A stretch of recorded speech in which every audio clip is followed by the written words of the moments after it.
Beyond the campsite, the city waits in uneasy silence, one sleep away.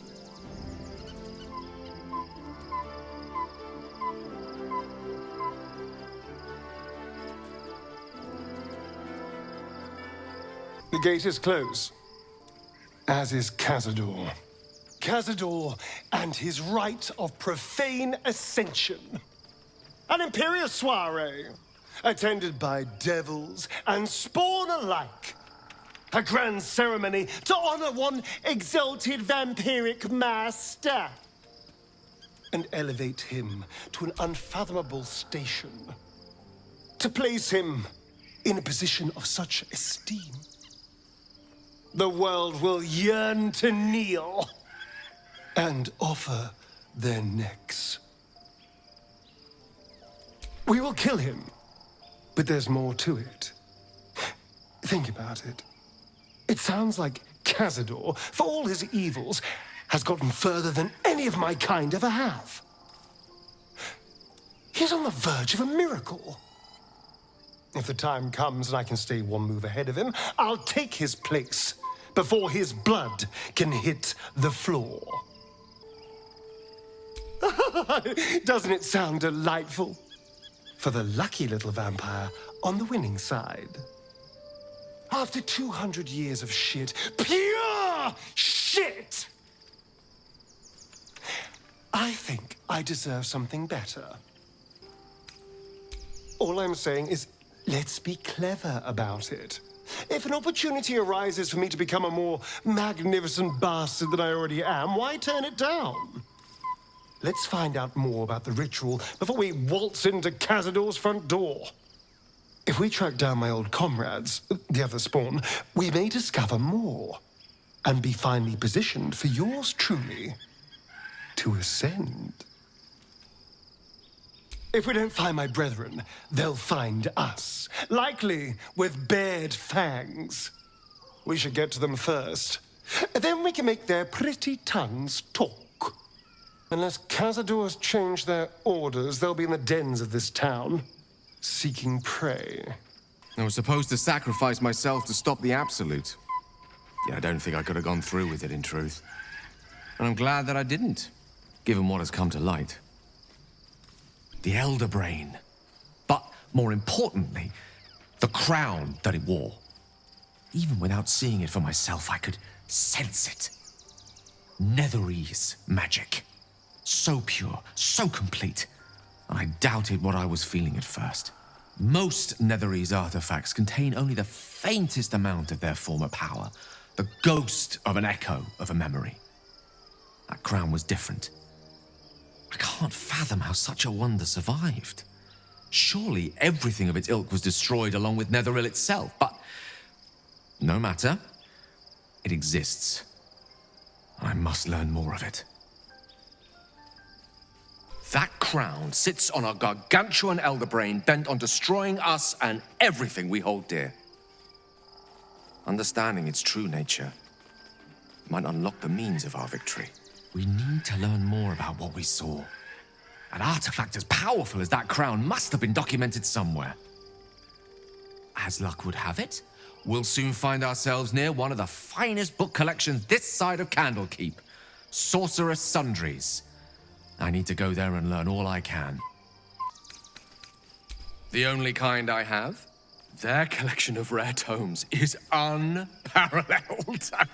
Netherese texts are hardly commonplace, but I'm certain they'll have one or two stashed away. You'll have to forgive my eagerness, but if my suspicions prove to hold water, this could be the answer to all our problems. Despite your best attempts to be subtle, the Mind Flayer's awareness is everywhere. You blunder in its presence like a warg pup learning to walk. You must be joking. I am telling you my thoughts directly into your head. It's obscene to owe my life to a damned geich. No more lies, no more tricks. I will have answers! You are already more illithid than you realize. It has improved you. You seek to reverse an inevitable process, A process of evolution. When I first escaped from the Elder Brain, I too railed against the change. But the longer I have inhabited this form, the more it has grown on me. Even if my original body remained intact after I transformed, I would not return to it. Doing so would only impose limitations. As an Illithid, I have far surpassed who I ever was before. You too should embrace this change. But in case you change your mind...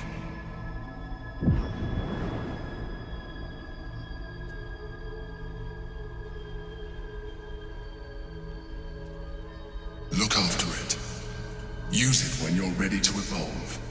Orpheus, Gith's only son. He lives. It is not the gale visitor that Vlaakith would destroy and Voss would set free. It is Orpheus, the blood of the mother, the prince of the comet. And even more powerful still. It said he could bring 1,000 Githyanki to their knees with one command. Listen close. The Emperor spoke only in half-truths. For you to know the tale of Orpheus, you must know the tale of Gith and of Vlaakith. Long ago, when we rose up against our gay slavers, Mother Gith made for the Hells to secure an alliance with the archdevil Tiamat. Tiamat gifted the Githyanki our red dragons. Gith remained in the Hells, and Tiamat's envoy proclaimed Vlaakith our ruler. The first Vlaakith of many. It is Vlaakith 157 whom my people now call Queen. Yes. Our current queen has claimed undeath and reigned for 1,000 years. But it was the first whom Orpheus tried to slay. Orpheus is Gith's only son. He led his mother's own honor guard in a coup against Vlaakith I. It was Kithrak Voss himself who slayed the prince in vicious battle, or so the Varshas teach us. Yet the Prince of the Comet's been with us, subdued by that repugnant Illithid. Should Orpheus go free, he would tear Vlaakith's empire to pieces and build new glory from the scraps. The seed and the sower. Every word Voss spoke, he spoke true. Orpheus is the living proof of the Queen's lies, and the living weapon that conquered our Geich slavers. One word from his lips, and the people would doubt. 2 words, and they would rage. 3 words, and they would bow to the true heir. If the Githyanki are to be free, the Prince of the Comet must lead the way. The Emperor may be loathsome, but it's right. Orpheus can disrupt a Geich hive mind. A talent like that makes the Prince a powerful shield and a powerful weapon. Why destroy a weapon like that, when you can contain it in a relic and keep it for yourself? A weapon is only an asset for as long as it isn't pointed at you. The means of Vlaakith's own end has been ripped away from her. Better to have Orpheus killed than to risk his escape. Better to risk the rise of Illithids than let the Prince of the Comet deny her the godhood she craves. Gods. A mind flayer's been getting their tentacles all over our dreams this whole time. I'm really not sure about putting any trust at all in this thing. It's already shown itself a liar. I've got my eyes on the Emperor, and Karlach doesn't blink. So, there's been a mind flayer inside the artifact, or astral prism, the whole time we've had it. Sounds like utter madness, even though I've seen it with my own eyes. The more I learn, the less I understand just why I was sent to retrieve that thing. But it matters little now. I do not serve Shah anymore, nor the Mother Superior. The prism is no longer my mission. Saving my parents is. But I digress.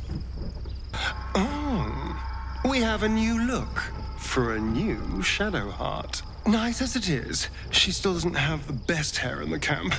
There's no more radiant sight than that of someone who's learned to love themselves anew. Shadowed in name, but no longer in spirit. It suits her. Something is different about Shadowheart. New facial creases, perhaps. A fresh battle scar I hadn't noticed. Bah, it eludes me. Love Shadowheart's new look. Softer, less severe. It suits her. Worm's Crossing, the welcome mat of Baldur's Gate. This is it. I'm almost home. I won't lie. The thought hardly fills me with glee. Even with my newfound advantages, he's still an incredibly powerful vampire. But he's arrogant, too. If he does hear I'm back, he'll try to take me and expose himself in the process. Then I'll be able to strike. It's something of a gamble, true, but if I can win, if I can beat him, it would be worth any risk. So yes, I do worry about facing him. But if we can get his attention, finding the ritual's location will be much easier, and that could give me the edge I need. The thing that will decide my fate forevermore. Yes, it's been on my mind. Why? I hadn't really decided on the specifics. Obviously, we could stop the ritual, or not. What? I've obviously thought about it. If I was the one who completed the ritual, I'd have such power. And I could walk in the sun without fear I'd turn into a mind flare. A pity, then, that it's not your decision to make. Of course, I don't even know if I could complete the ritual. It may be impossible, but it certainly is tempting. Be honest. What do you think of the new look? Well, I'm glad someone does. Perhaps I'll get used to it. I have a lot to get used to right now. I hope so. So long as I'm willing to stroll right into the Mother Superior's trap, they have no reason to not tell me where to go. If by warm you perhaps mean a flaming arrow, I doubt they'll attack in public. No, I expect they'll point me in the right direction so I can face my reckoning away from prying eyes. Civilization beckons at last. It's no water deep, but Baldur's Gate is a respectable runner-up. Or at least a close third. Worm's Crossing. We could be inside the city walls before long. And I could be back where this all started. Tell me one thing. Is there someone called Renald there? A tiefling with short horns and purple hair. Reynold. Now there is a name I haven't heard in a while. He is no more. I'll leave the rest for you to find out. Heretic. It's not enough. We have a gallery of villains to look out for, but now we could be infiltrated by a shape changer? I can't even tell if any of you are acting strange because you've been replaced, or because this group is full of weirdos. Orin's little display was just intended to rattle us. We mustn't let her succeed, but need to stay alert all the same. Orin toys with us where she could destroy us. Whatever her motivations, I hope she reveals them quickly. Even you, my erstwhile quarry. Oh, hello again. I feel we're intruding. We should leave quickly. Calm yourself. You will not be harmed. Our leader has called off the hunt. She wishes to speak to you. But things have changed. You have changed. Is it true you left your master? That you broke the spell that binds you to him? Well, I mean, kind of. It's a long story, honestly. Free. Not while his master still lives. But he has perhaps earned a second chance. You don't know Cazador like I do. He's merciless. You want me to march into the lion's den and save your children. But I promise you, They're already dead. I suppose. Yes. Yes. Revenge, I can do. You have lived a life of violence and sin. You have stolen lives, broken families, and caused immeasurable grief. Doing this will not right those wrongs. If you're trying to encourage me, you're failing abysmally. But it will be a start. You may still be redeemed.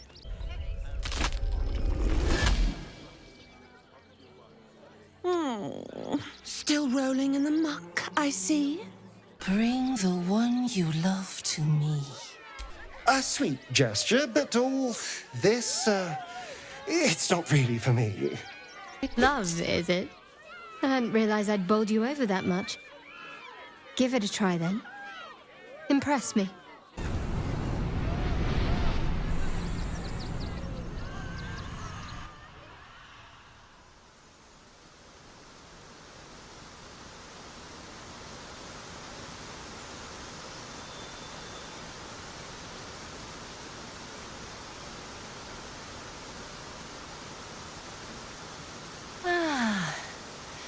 Glorious. Your bond is sweeter than nature's dew. I see you, know you, but do you know one another? Gale, the learned wizard, the charming gentleman, the walking apocalypse. Listen, think. If the wizard were given the choice, what food would he be? Ah, a fruit of scholars. How I long to have a troop of loyal students grace me with apples by the orchardful in exchange for wisdoms imparted. Ah. I'm not opposed to a bowl of something mysterious and rib-sticking, but I certainly don't identify as one. An apt metaphor, though I hope it won't lose me some kisses. Your bond beats in pleasure. It is an honor to behold. The heart is fraught. So let us turn to the joyous. When is Gale happiest? Bravo. That is indeed where my mind wanders to, when times are hard.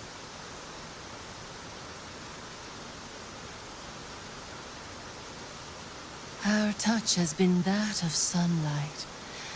But now we must ask the deep, the difficult.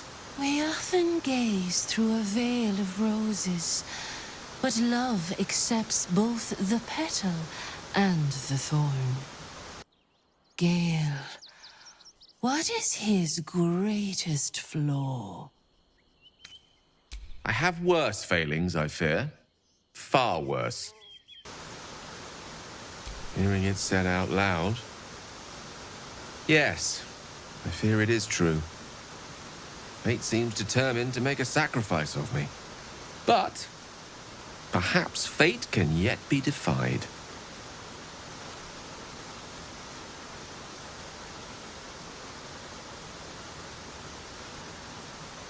A perfect score. Seems you know me better than I know myself. I press my finger to your bond and find a shield. Impenetrable. It is beautiful.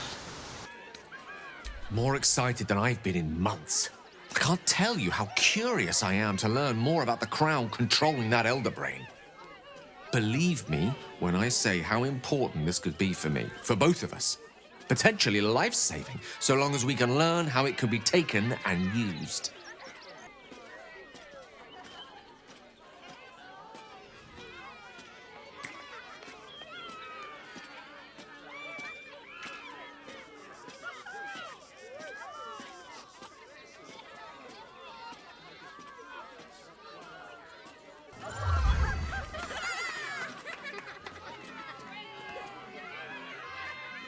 Buddy the dog is my very best friend.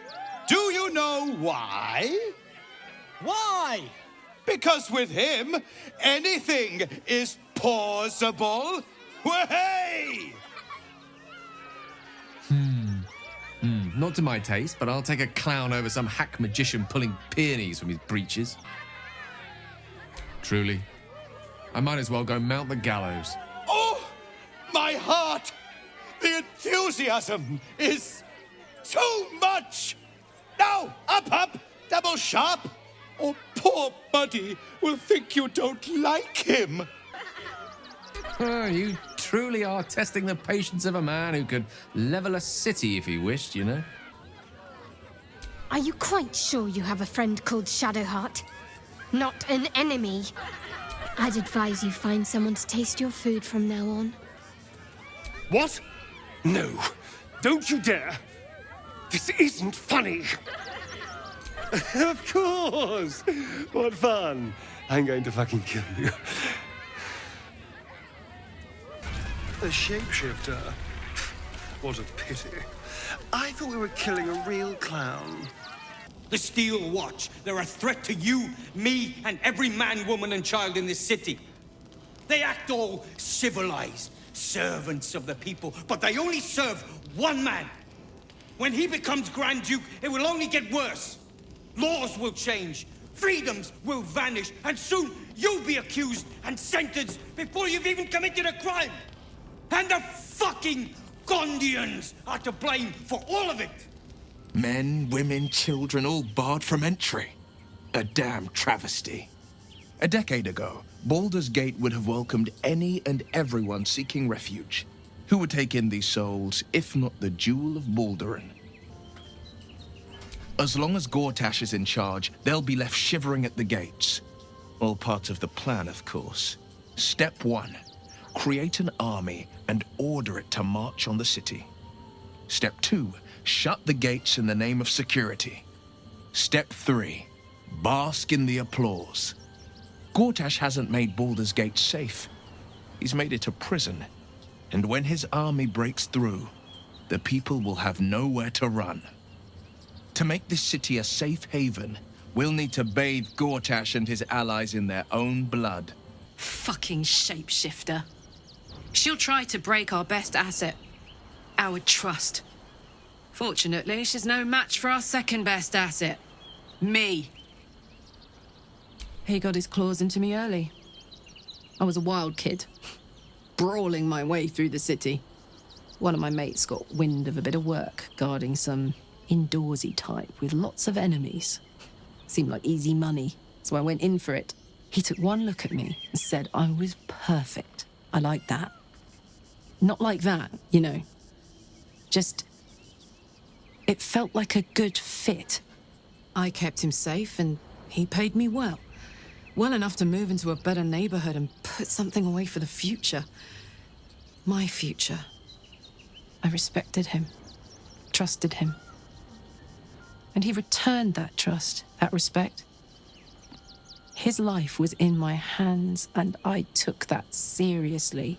The whole thing with Zariel happened so fast. I had no idea what had gone down until it was over. One minute I was in Baldur's Gate, a happy, healthy, not quite kid. The next, I was burning up in Avernus with an engine for a heart. Zariel laughed. Said she paid him well for my services. She'd wanted to test her new machine, and he said I'd be able to handle it. He was right. Sometimes I wish he weren't. Evil, evil bastard. Yes. I only know it through history books and hearsay. A city of murder and grief. It is already living up to the legend. From the still, dark waters of Lake Donegarten to the black academies of Tierbresh, it is a city of wonders and terror. But it is not my home anymore. If I were to return, I would be denied all of its wonders and shown only the terror. For my people, To reject Lolth is to reject life. I am an apostate, and would be executed. Though I am proud, I prefer exile to death. I am a daughter of Menzo Baranzan's most ancient and powerful house, the Bainray.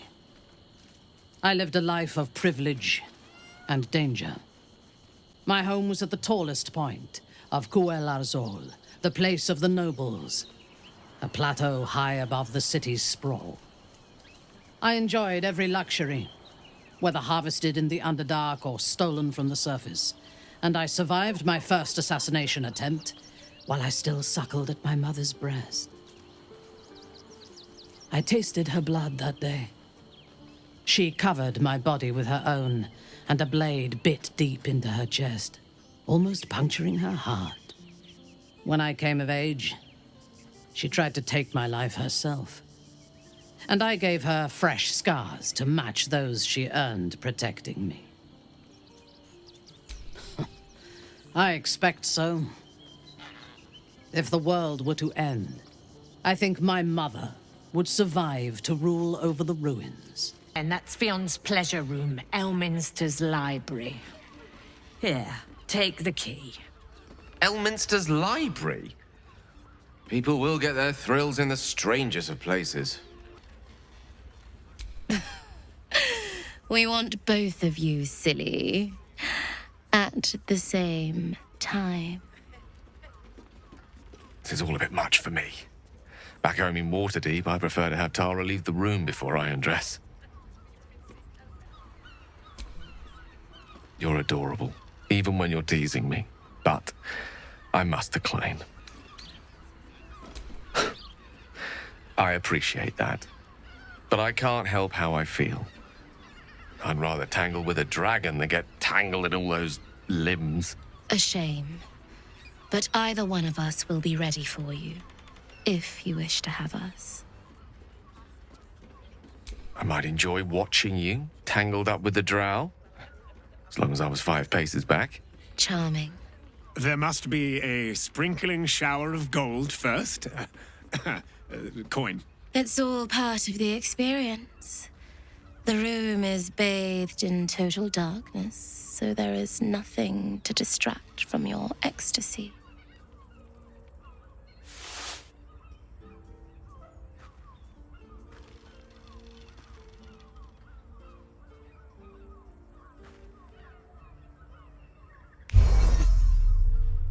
The lady, Nim, moves your hand to where the clasps of her blouse lie. As soon as you begin, you hear a zap of magic over from where Gale last was. With a scamper, he's gone from the room. And in his place is... Hello. I'm here on behalf of Gale of Waterdeep to participate in this evening's activities. He would like me to assure you all that I am anatomically accurate. Oh, an illusory wizard. Fear not. There are still many things we can do with you. I am involved. I'm taking notes, making observations. I'll enjoy myself well enough from back here. You go on and do the rutting, or what have you. As you enjoy yourself with the drow, the image of Gale tuts disapprovingly. But the orb in his naked chest glows with telltale excitement.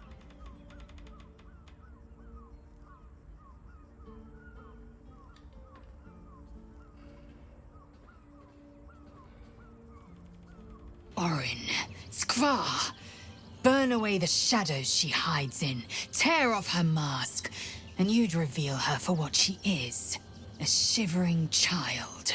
That foul shapeshifter Orin is like a scavenger beast, probing us for weaknesses. Do not let her shake your resolve. I have. He speaks to me during my nightly meditations. He is well, and Oliver also.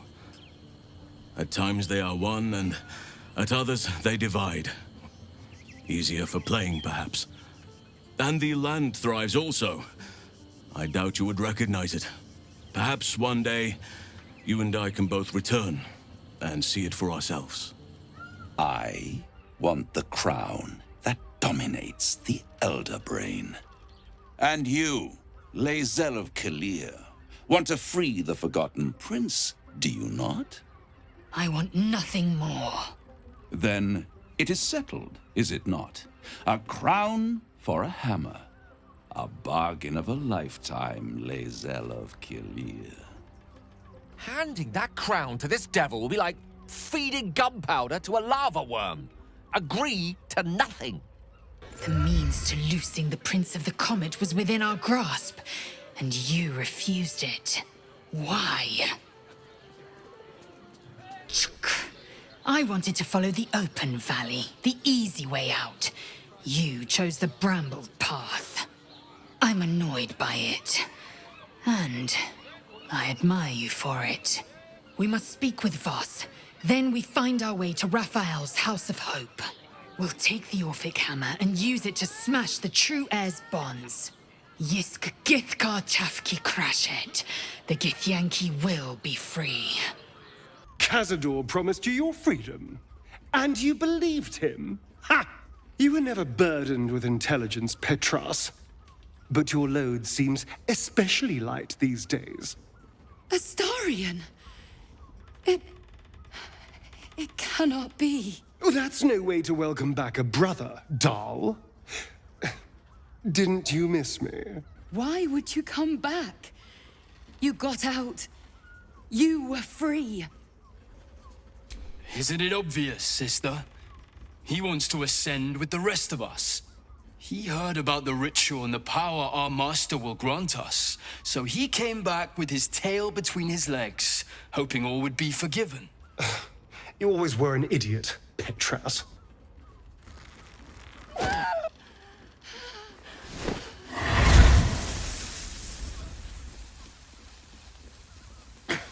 Where is he hiding? Tell me! Brother! Please! Don't tell me what to do! You never liked following orders, brother. That's why you won't ascend with the rest of us.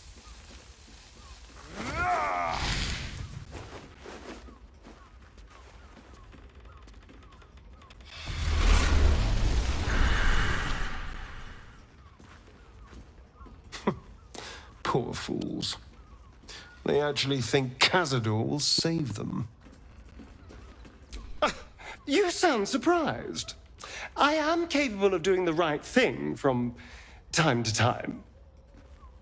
They're no threat to us. And they have no choice but to do Cazador's bidding. I pity them. Worst of all, they don't know their fate's already set. They're doomed. The only question is whether their lives will be sacrificed to a monster like Cazador, or serve a greater purpose. 7 sigils on 7 spawn. And Cazador has the other 6. We have to face him and take that power for ourselves. Trust me, I'd rather slaughter someone else's family, but if that's what it takes. And it's not like their sweet innocence. They brought Cazador just as many victims as I did. You're not getting sentimental, are you? I thought you were with me on this. Then we'll deal with it. It can't be worse than everything else we've faced. And now we know he's skulking beneath his palace. We can take the hunt to Cazador. All right, let's go. This place stinks of rat blood and despair. Ever heard of a vampire called Cazador? Father, give me strength. I don't think so. Why? Friend of yours? He's patriarch of the Tsar family. Nasty fellow, if the histories are accurate. I imagine they are. If it isn't little Wyll, straight to your handler. And I didn't even have to whistle. Mizora, I've had enough. You owe your life to me. Time to end the pact. Feeling cheeky, are we? Most unbecoming. Heard about your father. The Absolute's puppet. A damned travesty, if you ask me. He's upstairs in Worm's Rock, ordaining Gortash as Archduke. A splendid party, I hear. Perfect for crashing. Go on up. We'll talk after. Kinspeople, Baldurians, and dearest Duke Ravengard, thank you for joining me on this exceptional day. It's him. Gortash. This is it. I can practically taste his blood from here. So we bide our time. But make no mistake, that monkey is mine. A moment, please, my friends. An old acquaintance has come to pay her respects. Please, Karlach, come and say a proper hello.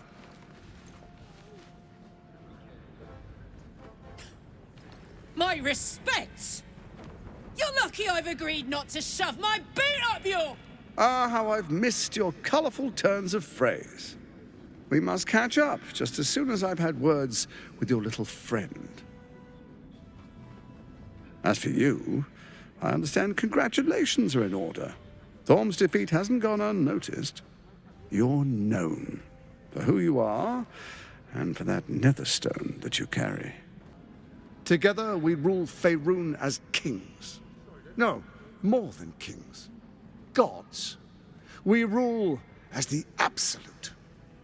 And my father? Your father will do whatever you command him to, like any other subject in our kingdom. What do you say? Shall we be allies? Perhaps a demonstration of why you need my help will motivate you to make the right decision. Your camp is compromised. One among you is an imposter, a faceless.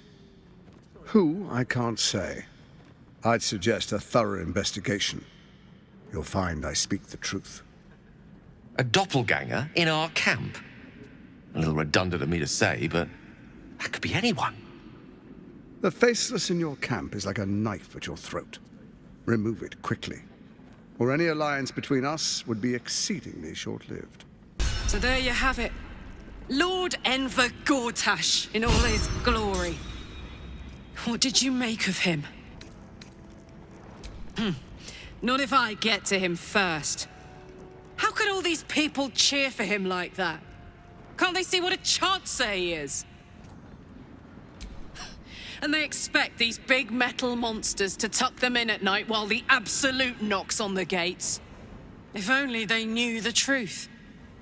The Dead Three orchestrated all of this. And it's working. I wish this city, the people running it, were smarter than me.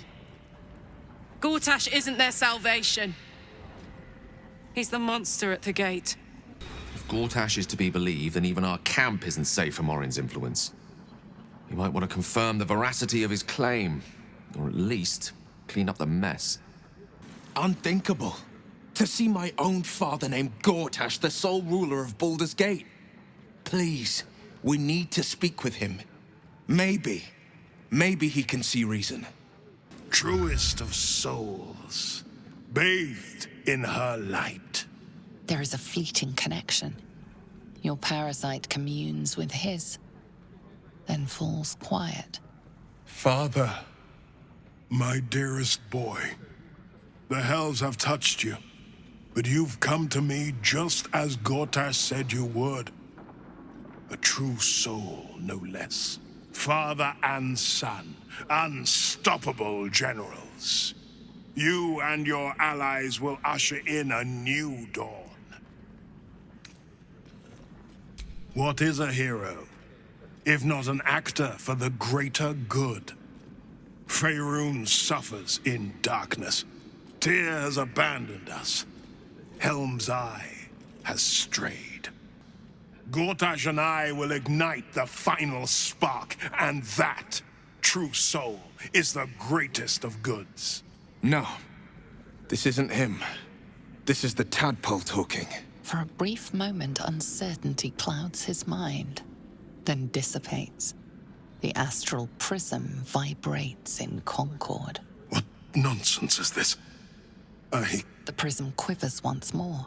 Ravengard falters. As I said, Baldur's Gate will ascend. Tyrill's first and only grand city. First comes a vision of terror. The city of Baldur's Gate taken by lithids. But beyond the terror, there is hope. You see a beaming Ravengard presiding over the sunlit city, applauded by the people. A people at peace. The true Ravengard lurks somewhere in this infected mind, seeking freedom, seeking victory. Have we finished then? Incredible. To hear my father's voice speak those words, like a stranger wrapped in his flesh. But there's still a glimmer of him in there, calling for release. I feel it. I know it. I won't let the Absolute keep him. This is my pledge. A shapeshifter infiltrating our number. Like a cuckoo creeping into the nest. A dire threat, if Gortash indeed spoke the truth. So Baal's chosen is a doppelganger. I should not be surprised. They have ever been among his favorite servants. Orin is testing you. Either she thinks herself a predator, playing with her food, or she fears what you might do. Good.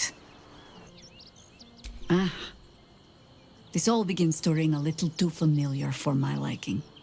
The last time I fought doppelgangers, the Baalspawn Sarevok was using them to subvert the city government, aid his rise to power. But Orin, he's more predator than politician, I think.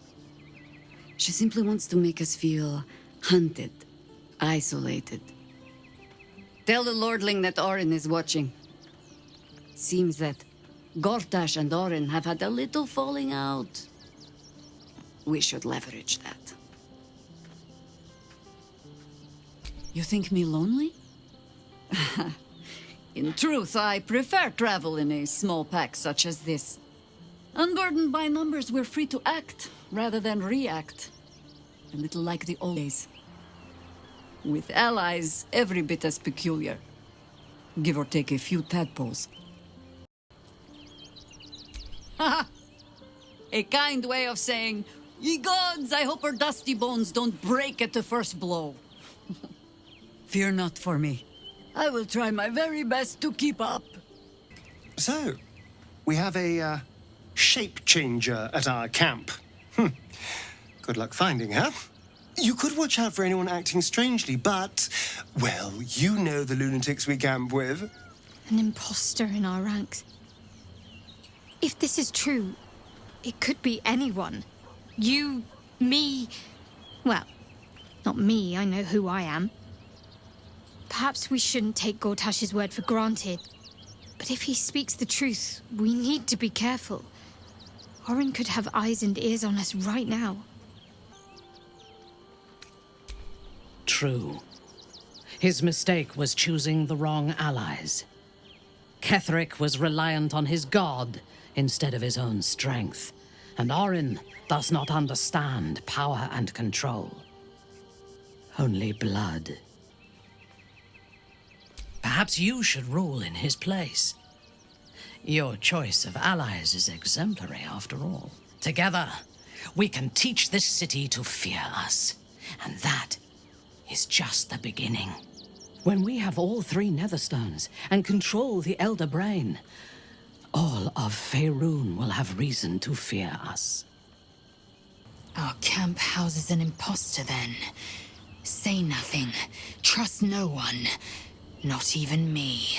What did I tell you? A momentous occasion. I'm sure you agree. I've had enough, Mizora. What do you want? Your attention, little pup. Nothing more. And you'll be glad to give it. You see, Gortash has had your father relocated. I'm just an impartial observer. This is Gortash's game. A murderous one, the way I hear it. Shit. Your dad's good as dead, pup. And to think, there's no way to save him. Or is there? You know something. I know enough. I'll be in your camp if you want to work something out.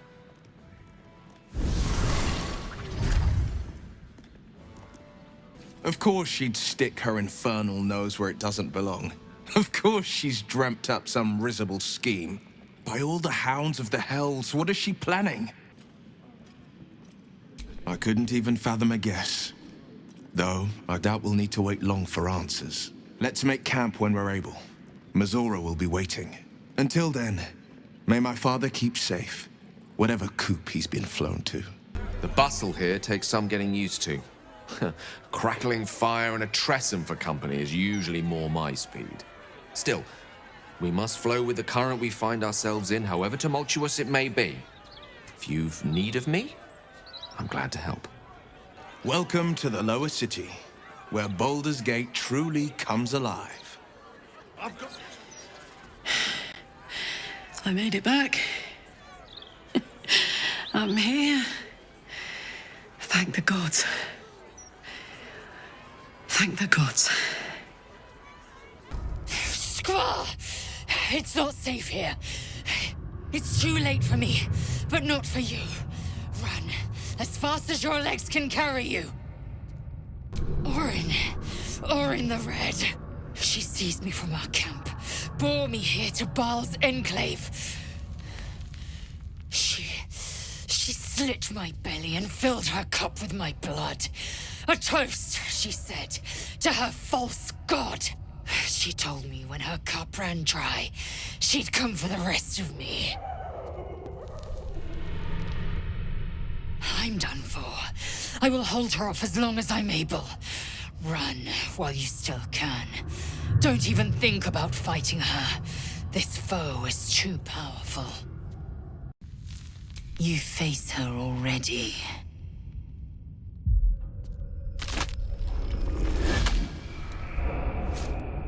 Look at it, crawling and sniffing and rooting around in the filth.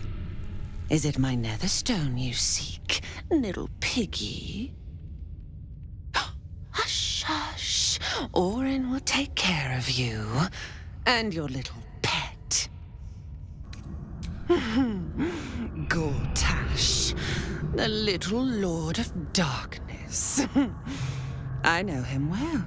Yes, and he knows me. Knows how my blades sculpt and carve this city. I could peel a fine pelt from the mutt I caught sniffing at your heels. Drag skin from flesh, from bone. I will not slice. Her kind die too easily. You'd prefer my whispers in the tyrant's tongue, hmm? You've heard Gortash's whispers. I see how your skull swarms with his promises. He whinges and wails over the crown of Karsus, wanting to command it without me. Oh, how I long to slit his poxy smile from ear to ear. But I can't touch him. He bound my blade when we first conspired. Gortash didn't want me at first. Didn't trust me. Got me to wag my tongue, swear an oath never to hang him from the hooks. Drip drain him into father's open jaws. You must kill the tyrant. Take the netherstone from his corpse and bring it to my temple. There we slice and shred each other. The survivor claims the stones. What's left of the other is Baal's. lae'zel was a formidable addition to our party. Our odds without her are diminished.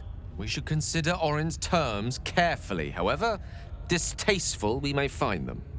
Damn it all! We've got to get lae'zel back. If that means killing Gortash, nothing would give me greater pleasure. bloody shapeshifting freak! No one takes my githyanki and gets away with it! You almost pity Orin, taking lae'zel like that. Give her half a chance, and she'll rip out the shapeshifter's spine. We can't just let Orin take one of our own, even if it's lae'zel. We have to rescue her, or kill Gortash in order to win her freedom. Will Orin truly free lae'zel if we slay Gortash? I'm not so sure. A rescue may be in order. I received a dispatch from the Grove. Life carries on there in our absence, just as nature intended. My chosen successor, Francesca, has proven to be a wise choice. Perhaps the wisest I ever made as Archdruid. One grand victory may not be enough to absolve a host of small failures. That is where true leadership lies. Not in winning a single vast battle, but in fighting 1,000 smaller ones. Making 10,000 difficult decisions. Finding balance where none seems possible. Day after day. I was all too eager to surrender my responsibilities towards the Grove. Perhaps I was never meant to be Archdruid, to be a leader. Still, though, I cannot help but wonder if there was more I could have done. Perhaps, Oak Father willing, I may yet have the chance someday. Forgive me. The shadow curse occupied me so entirely and for so long, I almost missed the purpose it gave me. Now I must find a new one. My mum hasn't come back yet. She might come later. I don't think she's coming. Could we maybe stay here? Yes! We can play One a Cup! Yes! You've got a fire and everything. I can cook really good. Whatever you want. Thank you, thank you. Holy hells. I come to bargain. The hells demand witness. Enough, Mizora. Where is my father? How do I save him? How else? We bargain. Sisters. Infernos contractos te vocamos. Infernos contractos te vocamos. Infernos contractos te vocamos.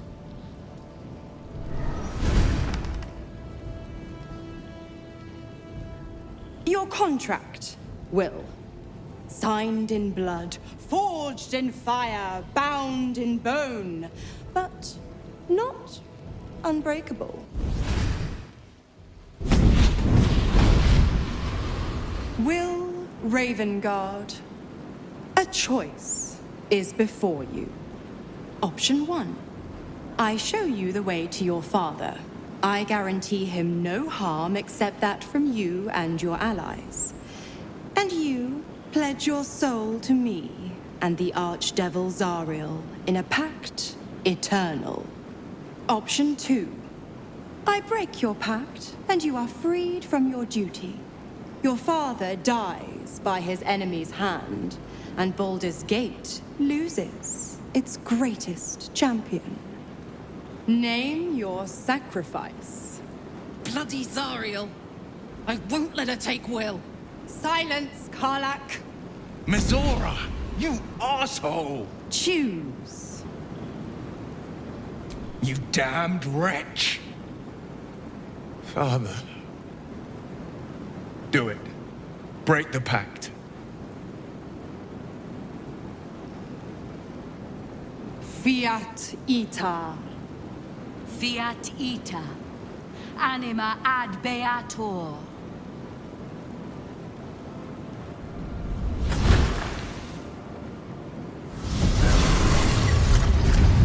Didn't think you had it in you.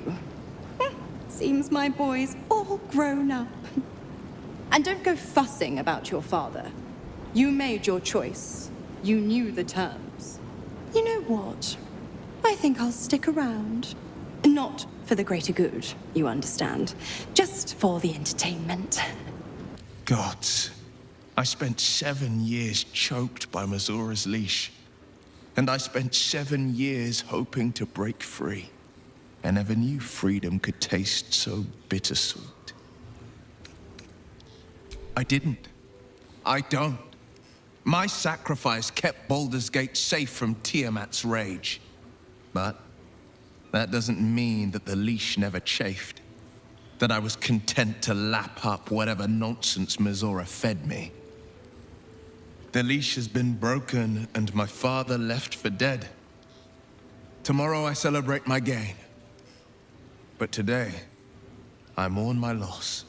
The Ravengard name now lives solely with me. I will make it count for something.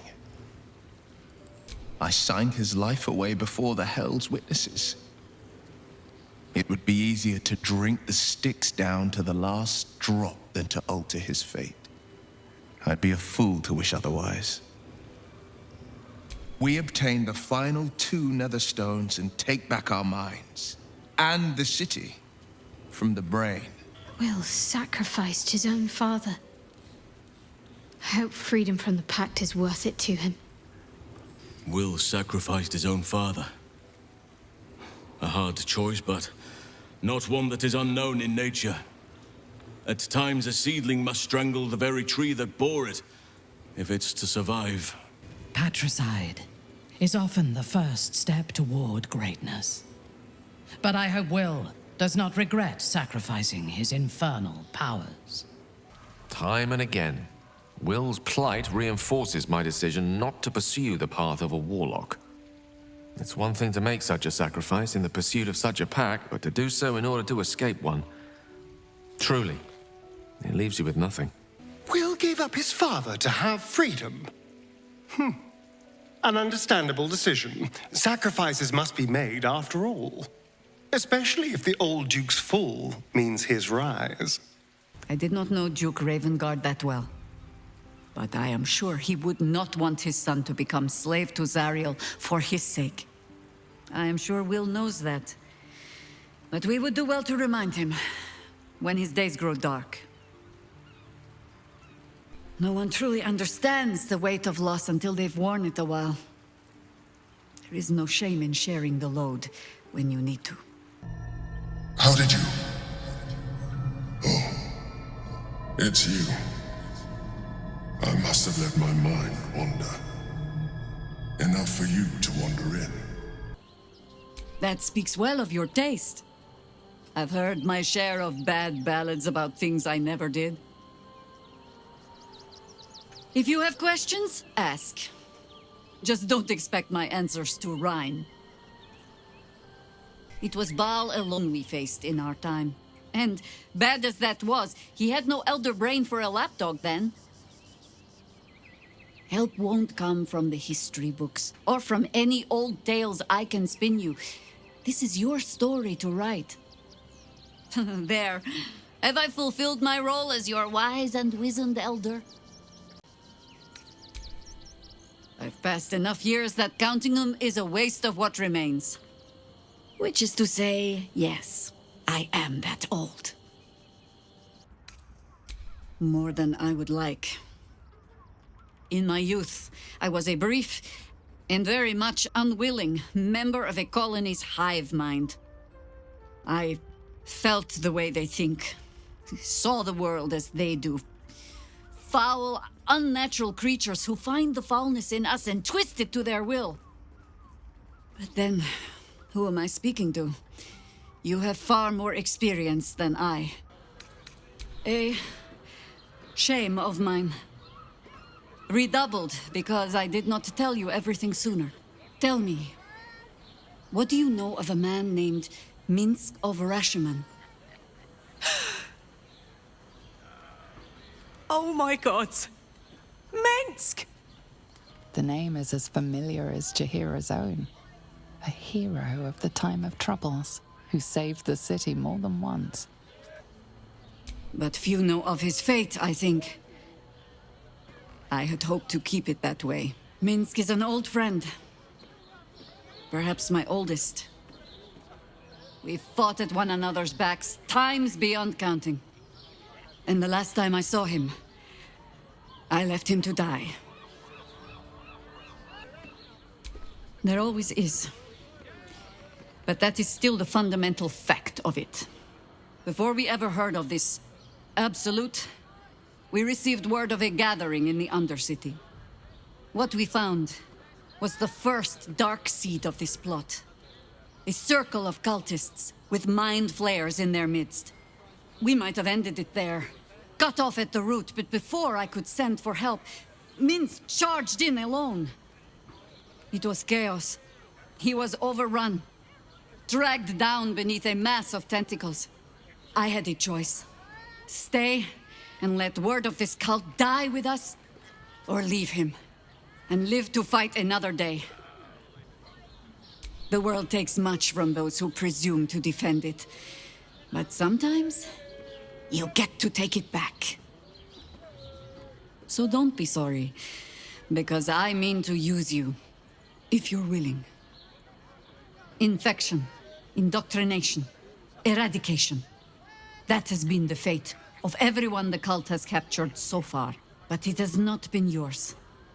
With your help, perhaps it need not be Minth's either. As simply as that? For no other reason than that I asked? Perhaps you two will get along. Mind flayers are like devils. They just sport tentacles rather than wings. Clever, manipulative, exploitative. The Emperor says he's a friend. I think we'd be fools to believe him. And maybe it's true. Maybe Stelmane allied with a mind flayer and subjected the city to their political will. Or maybe he made an offer she couldn't refuse. I met her twice. The first time, I was a boy of 7 or 8, at a banquet in the Flaming Fist's honor. One look and I was smitten. Chestnut hair that flowed behind her like willow fronds, as she floated from one room to the next as if carried by clouds. The second time, Stelmane was different. Even with the aid of a cane, each step she took was a struggle. Every word she spoke took great physical effort. A stroke victim, I asked Father later. No, he said, a stroke survivor. Not a tragedy, a calculated cruelty. Think about it. My father was tadpoled. Stelmane is dead. The people are frightened and the council's in disarray. To exert control, he must first sow chaos. A tyrant's strategy, as Father would say. These murders aren't random acts. Someone powerful is guiding the killer's hand, and the city is made weaker for it. Curse that rotten devil and her forked tongue, trying to set Eltan against me. She's a damnable inferno of chaos. What matters now is that Eltan saw sense, and we know our path forward. We'll finish what my father couldn't. We'll awaken Ansur, the heart of the gate. Go on, read the legend of Ansur. Then we can plan our next steps. It's not just a legend. It's a history. Consider this. To Wormway 'neath prison's deepest level. That must mean Worm's rock prison. That's where we'll find the entrance to this Wormway. Then this. With the shock of a true hero's spark flickers, the torches alight, and Worm's eye shall awake a glitter. To open the way, we'll need to spark torches. This dragon Ansur was Balduran's ally. We'd be fools to let him sleep while the Dead Three's chosen raised the city. Tara! That can't be you, can it?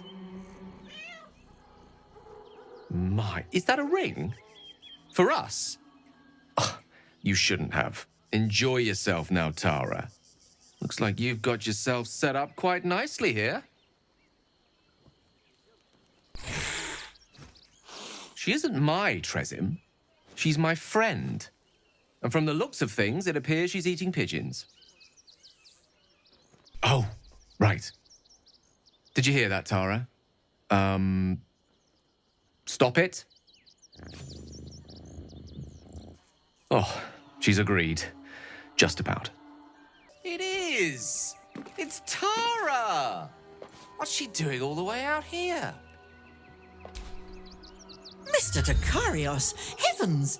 Fancy seeing you here. Tara! That can't be you, can it? I suppose you won't be terribly shocked to find your old friend Tara amongst the pigeons. They've always been a personal favourite. My, is that a ring? For us? Oh, you shouldn't have. Enjoy yourself now, Tara. Looks like you've got yourself set up quite nicely here. She isn't my Tresim. She's my friend. And from the looks of things, it appears she's eating pigeons. Oh, right. Did you hear that, Tara? Stop it. Well, these must be Mr. Dekarios. Forgive me for feasting on their bodies and bones so very voraciously. Oh, she's agreed.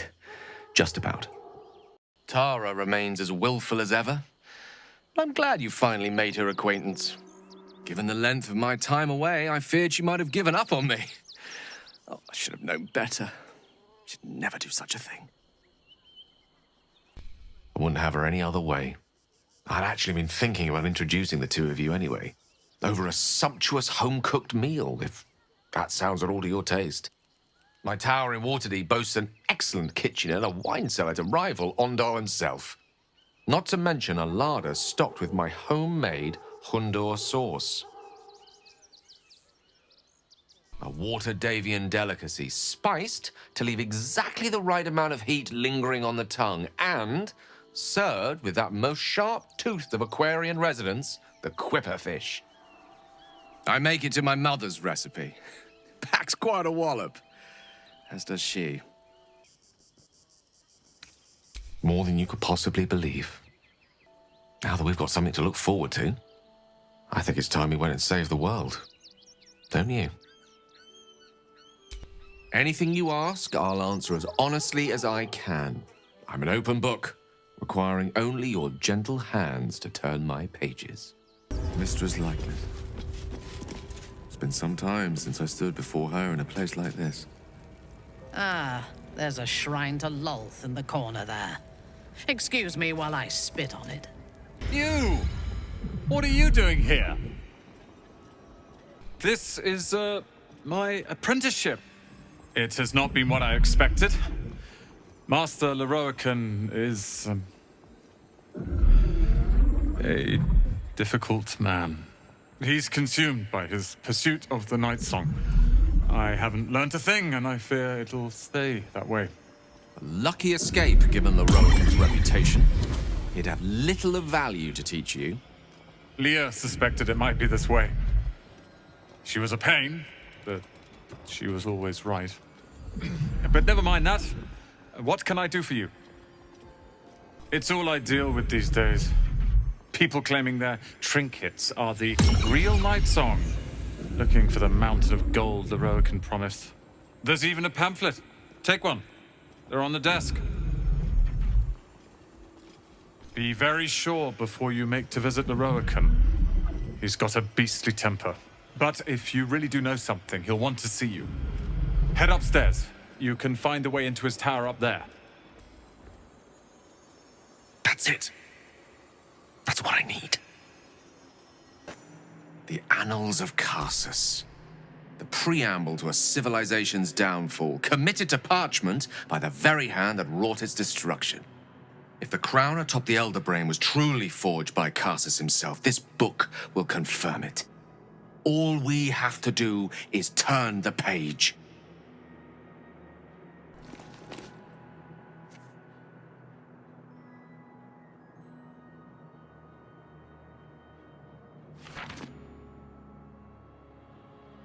That devil Raphael was telling the truth.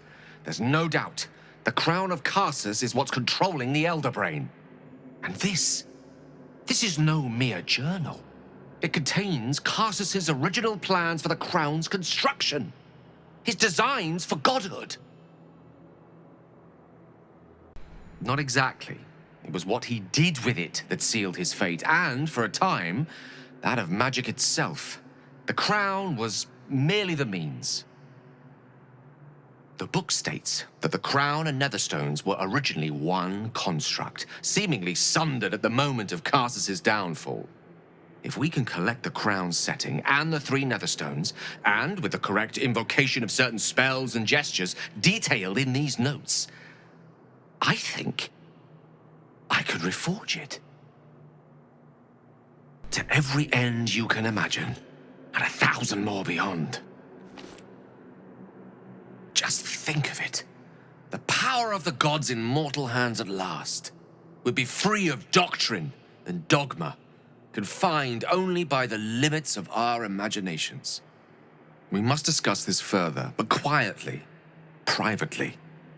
Find me later, and I will show you something truly divine. I will show you what a crown like this could mean for both of us.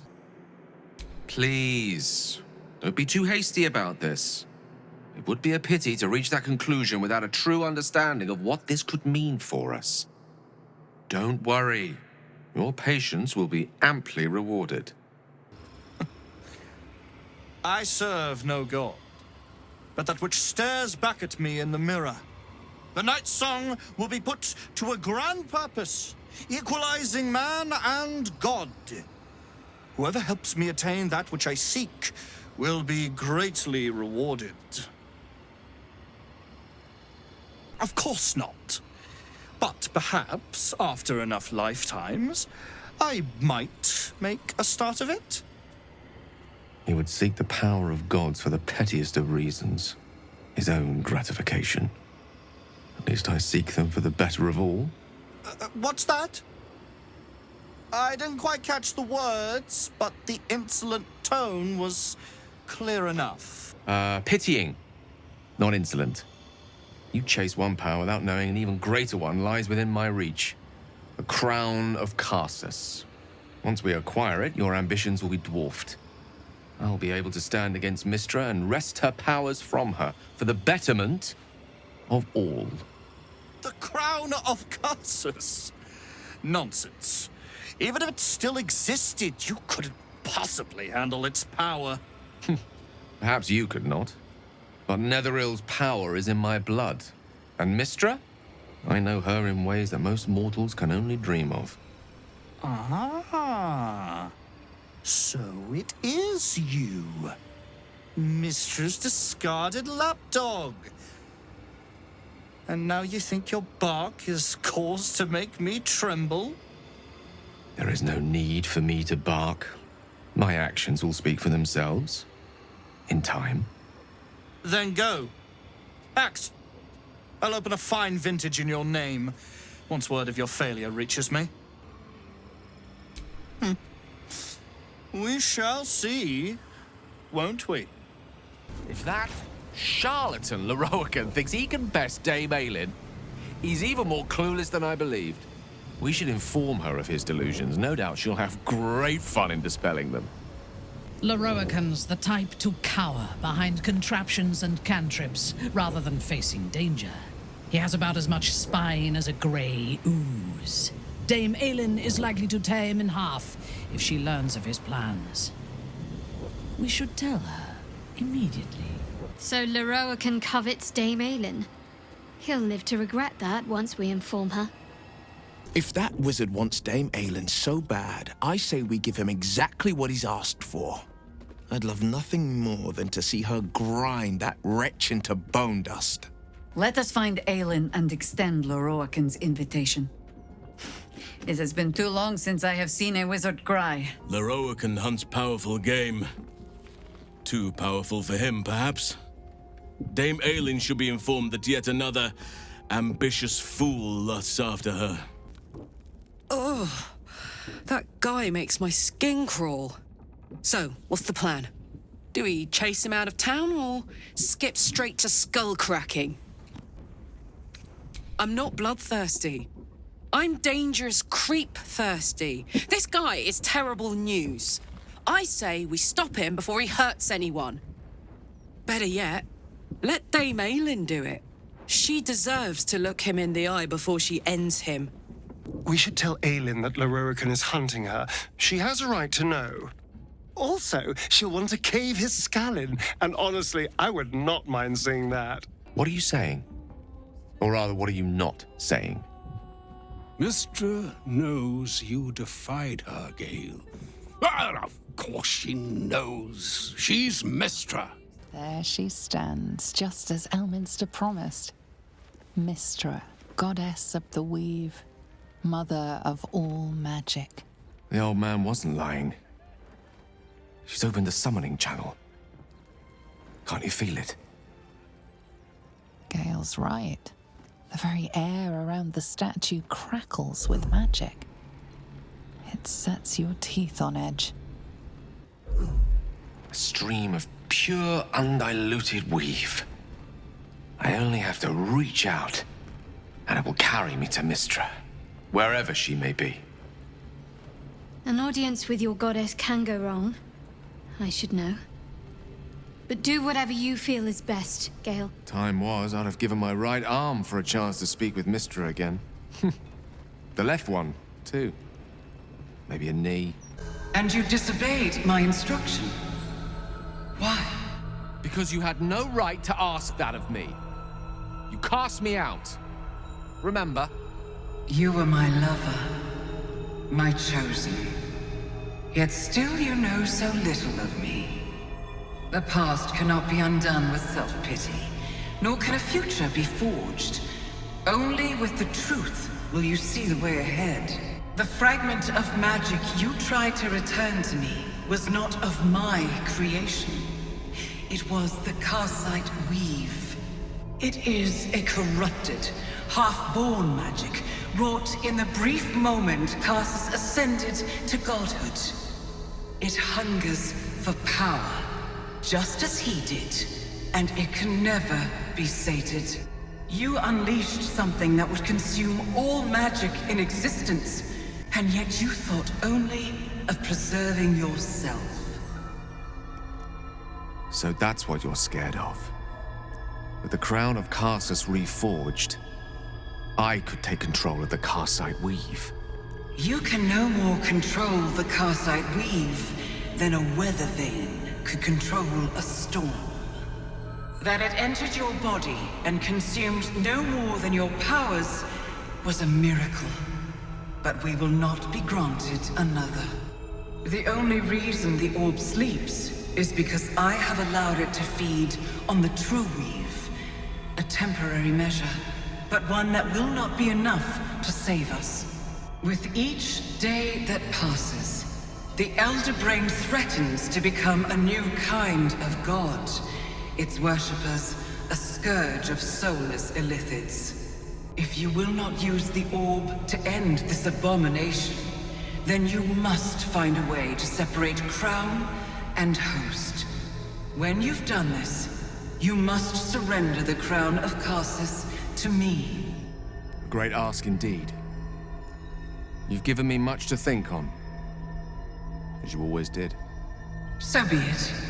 Follow the needle of your own wisdom. We shall see how truly it leads you.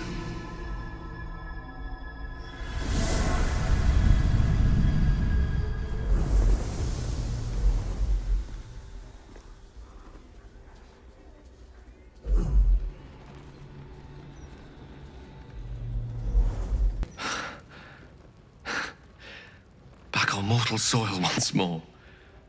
I can't believe I saw her. After all this time. And what you felt was but the slightest drop, drawn from the rushing torrent that is the weave. I confess, without my former prowess, even I struggle to stand her presence. The effects on the mortal body of such unfettered magical exposure cannot be overestimated. She held back in order to protect us, to make sure I heard her. The Karsite weave, within me this whole time. I knew the orb was no ordinary ball of magic before it to be Karsus's malignant creation. Gods! How did I not see that? But I should have known. What right had I to go about declaring myself an archmage when I was as foolish as a common apprentice in setting such an entity loose? At least now I'm armed with the truth, and Mistra's expectations. Sounds like the door to redemption is open at last. All I have to do is walk through it, carrying the crown of Karsus. Perhaps I see few other options open to me. If I ever want to reclaim those parts of myself the orb snatched away. If I ever want to be me again. Thank you. There aren't many I'd trust to stand beside me on such a journey. Fewer still who would do so because they believed I deserved such a chance. If I can promise you one thing in return for your faith in me, it's this. I will use everything in my power to ensure we defeat this evil. I will not let you down. Now, I believe we've a date with an elder brain to get to. Shall we? Mystra has forsaken Gale entirely. A crushing blow. But he is strong enough to persevere, I think. Mystra has forsaken Gale entirely. A crushing blow. But he is strong enough to persevere, I think. This crown seems too powerful and dangerous an object for mere mortals to possess. Too dangerous even for Mystra. But I would sooner trust it with a god than with Gale. Far from me to judge Gale for playing coy with Mystra. But I will not be cleaning up whatever mess she makes of him for it.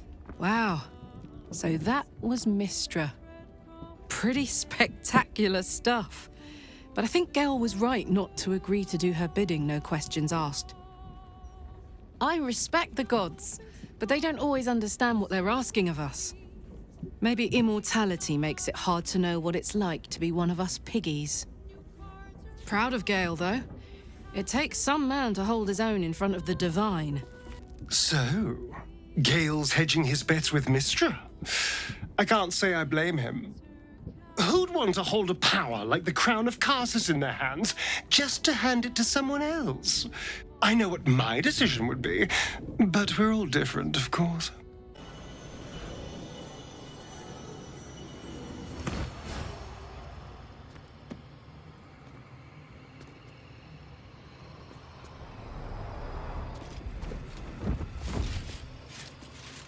What have we here?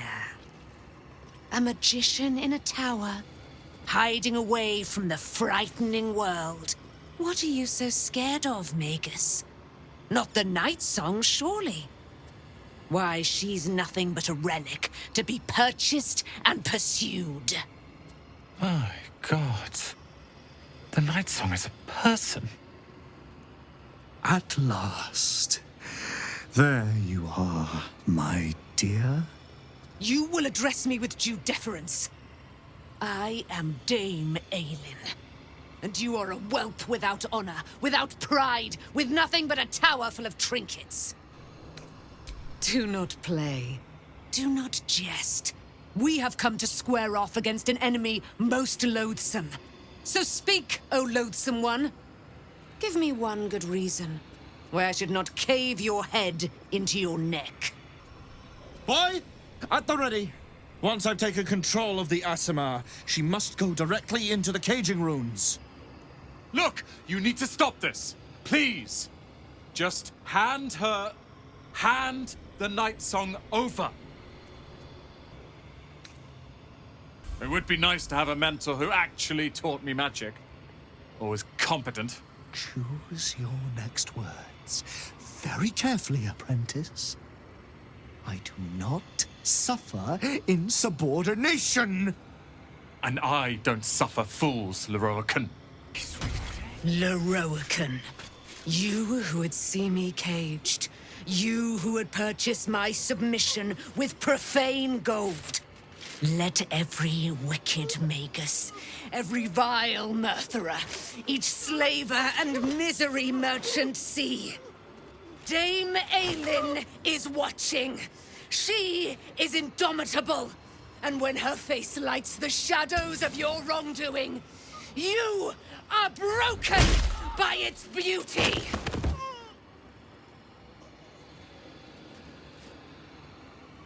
The firehead fool is dead. Yet as I stare upon his corpse, I feel Sadness. Why? Perhaps. Yet if I could run him through 1,000 times, I wonder. Battle has tired my mind, made me susceptible to flights of fancy. You were excellent in battle, as is your way, and I am proud to fight at your side. And you, tiefling, you did not embarrass yourself. I will catch my breath, then to camp I will bring my bones. Moon Maiden be with you. I expected Nightsong to be overjoyed after killing her fair-haired fool. Instead, she just seemed tired. Hardly. It's going to be the greatest moment of my life. The blood, the screaming. Just thinking about it makes me smile. Strangely, no. Once, a mere glimpse of her face would have been enough to turn my insides over. But not this time. In her likeness, I used to read 1,000 stories. She was beauty, wisdom, elegance, power. She contained universes. But now, it's hard to see any redeeming qualities in a lover who condemned you to death. I'd much rather gaze into your eyes than hers. Yours are capable of tenderness and feeling. No god could ever compare. I regret many things in my life. Choosing to be here, intact and unexploded, is not one of them. For now, to have a few more days in your company, no. I wouldn't change a thing.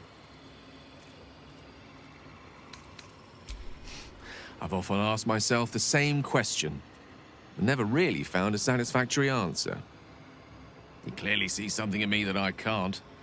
The wisdom and intelligence required to overcome almost insurmountable odds, perhaps? Or the stupidity required to attempt it. I take it as a compliment either way. You don't get to be 13 centuries old without becoming a sound judge of character. And cheese, apparently. I can only imagine what I could do were I to adopt the biology of a mind flayer. You've not taken this power for yourself. So I can only wonder, why offer it to me? Leroican is dead. The bastard is dead. I am. Now that the bastard's in bits. Leroican was a cruel and vicious man. By day, I'd tend the shop, but at night, he'd fire the most nonsensical questions at me. And for every one I answered wrong, he'd beat me. I could have killed him with my own 2 hands. But I kept thinking it was all a test. It had to be. I thought it was the price I had to pay to become a true wizard. I realize now he was just a sick, sick man. I have, with your considerable help. I see things clearly now. If I wish to master the weave, I must do it myself. Thankfully, I have everything I need, right here.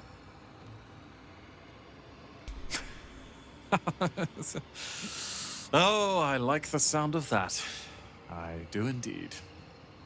I'll move Cal in immediately. Leroican refused to let him stay here. He is going to love the library. I wouldn't have this, the tower, my family, without you. What can I do to thank you? And you'll have me. I'll learn everything I can about the tower in the meantime, even if I have to rip this place apart. But know this. Ramesses Tower and its master are now your friends. And when the time comes, we will stand by you as allies. I don't get it. What's got Dame Aelin so down? I, for one, am delighted Leroican got what was coming to him. Believe me, I plan to revel mightily once I've finished with Gortash. Hopefully, Dame Aylin will be back to herself by then, so she can congratulate me on a minthara well broken. Ah, you've a moment for me? I was hoping to speak to you. I confess, my thoughts have been somewhat scattered since my audience with Mystra. The Karsite weave could offer more than just power. It could bestow divinity. If I only trust myself to wield it. I know this may not be the course you would choose for me, but before you protest, you should at least know what it is you would be advising against. Please, close your eyes a moment. Astra navigamus. Few mortals ever glimpse what you're about to see. But don't be alarmed. I'm here with you. Now, open your eyes.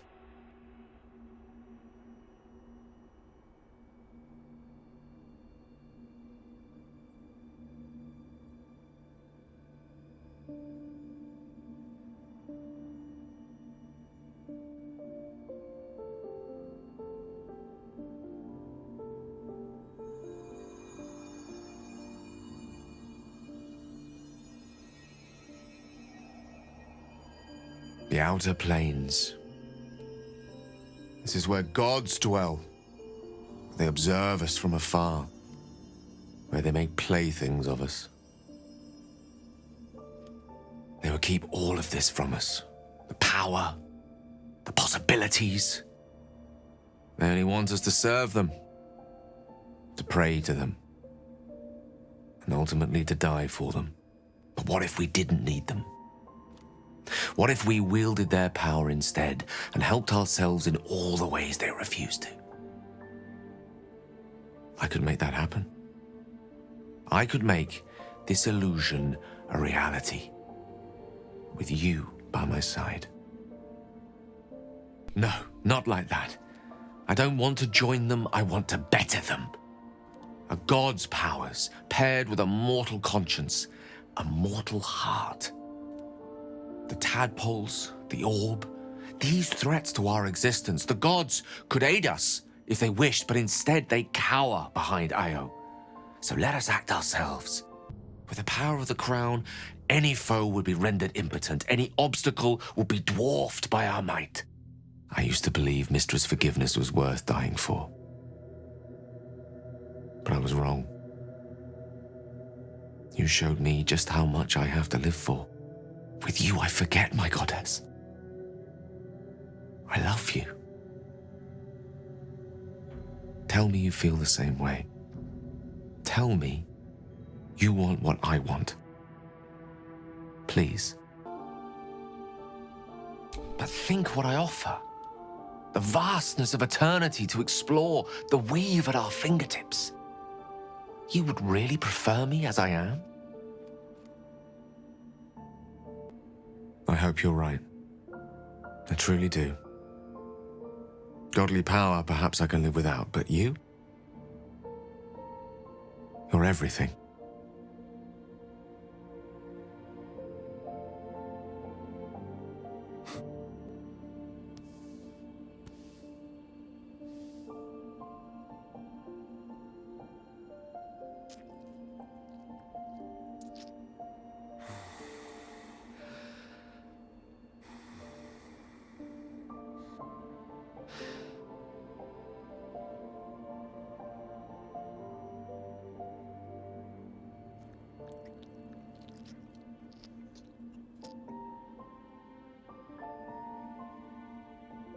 You put the stars to shame.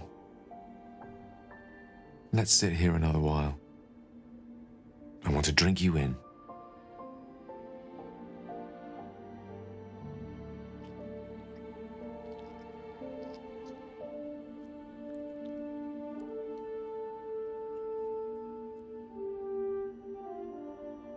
My love, I hope you enjoyed our voyage through the cosmos. I was hoping you might have a moment to talk about it. I hope you don't think less of me. Great ambition should not come at the expense of what you already hold dear. I see that now.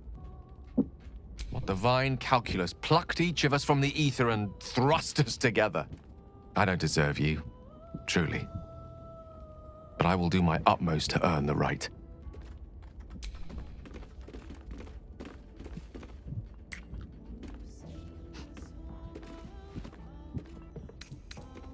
At a loss, really. People have always commented on my confidence, sometimes my overconfidence. In one particularly cutthroat assessment at university, my abject and incorrigible self-delusion. To put my faith in someone else and trust that we will find a better way together. It's a rather new experience for me. One I'm enjoying for the most part. But a new one, nonetheless. Something on your mind? You know exactly what's on my mind. I think that unknowable powers come with unknowable consequences. I can't say I'm not curious, but once you've taken a lithid by the talon, there's no telling how deep into the abyss it might drag you. Jaheira? The same Jaheira who burned down Fugal's tea shop? I saw that fire. Very big. Strange smell. The fire was his own fault. Bad enough he was adding silk root to his brews, but he stored it poorly too. Nasty little tea man. Sold me some of his rotten leaves once. Made me feel slow and stupid. All better now, though. Go on then. If the guildmaster doesn't want you in her hall, she'll tell you so herself. We won't tax your hospitality too long, Nine Fingers. I'm searching for Minsk of Rashomon. A big name, that. Such information does not come cheap, High Harper. Not in normal times. Of course. Seeing as these are not normal times and we're all such good friends, I'll do better than tell you where he is. I'm bringing him here as we speak. Or parts of him, at least. I gave no orders about the condition of his corpse. What treachery is this, Nine Fingers? Have you thrown in with the Absolute too? Against my own city. Careful. You're in very real danger of hurting my feelings. It's Minsk who's found his faith with Faerun's newest god. And a new name with it. The Stone Lord. Lies. But do you know how Minsk, a human, passed those years? I'll give you a hint. They named him the Beloved Ranger. You recall the urban myth that trickled through the lower city fest halls some years back. A hero who had been turned into a statue, returning to life in the city's hour of need. Yeah, for Minsk it is downright subtle. He shrugged at the whole affair. I still don't know how he came to be petrified. I don't even know how he was freed. Harper work would take me from the city, sometimes for years at a time. The few occasions I visited his monument, well, I took it as a moment for reflection. To think of old friends, and the fight I had to continue in their name. And during all my self-serious brooding, that big, dumb, insufferable buffoon was staring me in the face. That was Minsk's feeling too. Perhaps I shouldn't be working so hard to bring you two together. Minsk is working for the cult. Damn. He must have been tadpoled, or worse. The real Minsk would never join up with the God's damned Absolute. Maybe we can help him. The prism, right? He should shut that tadpole up. If he doesn't kick our butts first. It's kind of his thing. So, this Stone Lord is the legendary Minsk. And a newly minted cultist, no less. Are we sure we want to find him before Nine Fingers does? I doubt he'll be pleased to see us. Sounds like we're not the only ones tracking down this Minsk fellow. Let's hope Nine Fingers' bounty doesn't attract too much competition. This Stone Lord and Minsk are one and the same. Jaheira's friend has taken a dark turn, it seems. So, the Stone Lord is Minsk, Jaheira's old acquaintance. Painfully small world at times.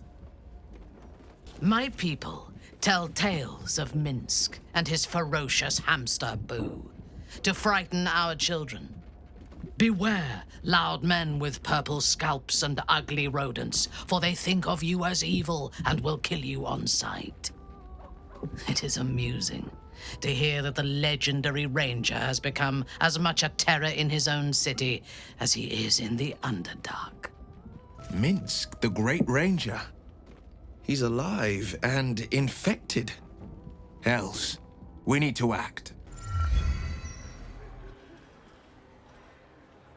Here lie Pluck and Karlach Cliffgate. My parents. Hi, Mum. Hi, Dad. Sorry I haven't visited. I've been, away. But I'm back now, and I brought friends. I miss you so much. But I'm happy and getting up to some really important shit. Maybe you can see for yourselves. I don't know. You're with me here. Anyway. Taters. Meant I love you in the Cliffgate household. I can't even remember how it started anymore. Lost family law. There was a lot of silly nonsense in our house. My mates used to say we had our own personal language. I guess I'm the last remaining speaker. Mum used to say there was no such thing as death, that there was only change. Dad thought that was a load of woo, that gone meant gone unless you'd struck a deal with one of the gods. Said he had better things to do in life than beg favors off immortals. I'm not sure what I believe. Something to look forward to. Bit morbid, but true all the same. Is something on your mind? You can always unburden yourself with me. I can only imagine what I could do were I to adopt the biology of a mind flayer. You've not taken this power for yourself. So I can only wonder, why offer it to me? What can I do for you, my friend? We both know what it is capable of, but I'm not touching it. That was before I knew the cost. Before I knew it meant transforming into some grotesque beast. I remember how it hurt when I turned into a vampire. My body writhed and warped while I was utterly helpless. The grip of death owned my heart as it beat its last. I don't want to turn into anything else. I can't do that again. I can't watch my body be taken over.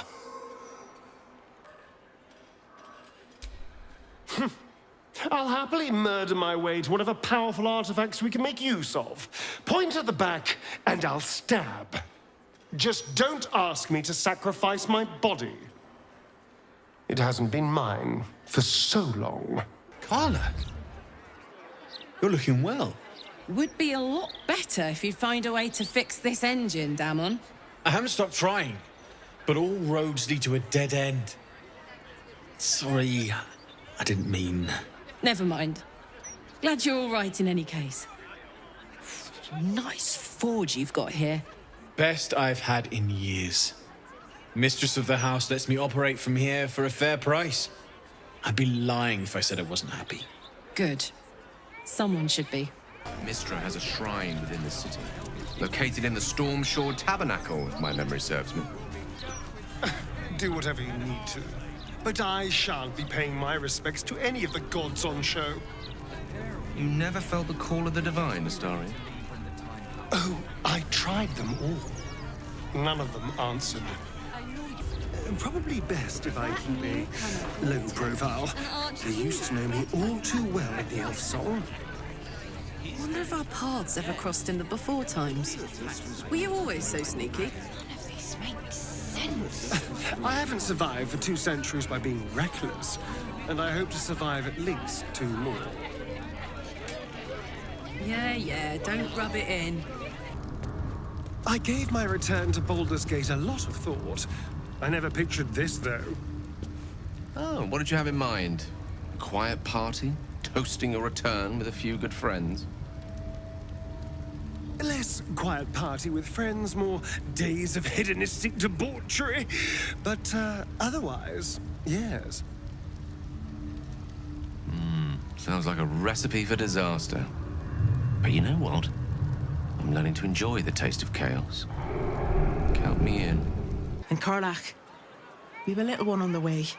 Fitz! That's incredible! Congratulations! Mum life, huh? You're going to be incredible. Gods, I hope so. Even after all these years, it seemed to happen so fast. But now that you're back in town, you must come to ours. All of you. We'll have a good supper, catch up. You can meet Gregor. And the little one in a few months. Are the 2 of you together? Ew, no. Just mates. Very good mates. Oh, that's lovely. It's a pleasure to meet you. I can't tell you how good it is to see you, Fitz. I'd love to come have dinner with you and Gregor. We're in the city on some urgent business, but can I come find you when it's all settled? I'd love that. Meanwhile, if you're still in the business of intimidation, you should take a look at my stock. So, Gortash's parents sold him to a warlock. Why does that sound so familiar? I've got no interest in empathizing with the fuck. But maybe what he did to me was some kind of mirror of what happened to him. When you get fucked up, you fuck up right back. Oh! My silk! What are the chances? It's you. Ah, and the heart-stopping bloodsucker. I hope you've changed your mind. My neck is yours, anytime. And I will keep refusing until the end of time. I'm done bowing to the whims of others. Never say never. Forgive the mess. Your blood is far more volatile than I'd anticipated. I'll be all right. Let's just get this over with. Nervous to see me again, is he? How sweet. But we have quite a bit to discuss. What a wonder you came to my door just when you did. And now that you're here, the crown jewel of my research is soon to be faceted. All you have to do is drink Formula Gruner. If that's a formula I can smell, it's even fouler than her blood. Oof. Gods below. Risky, but, safe. I can probably handle a little fire, but I'm not sure about the rest of you. Certainly not. But it might do damage to anyone who makes you bleed without your express permission. And naturally, I always ask first. I'm civilized, unlike you.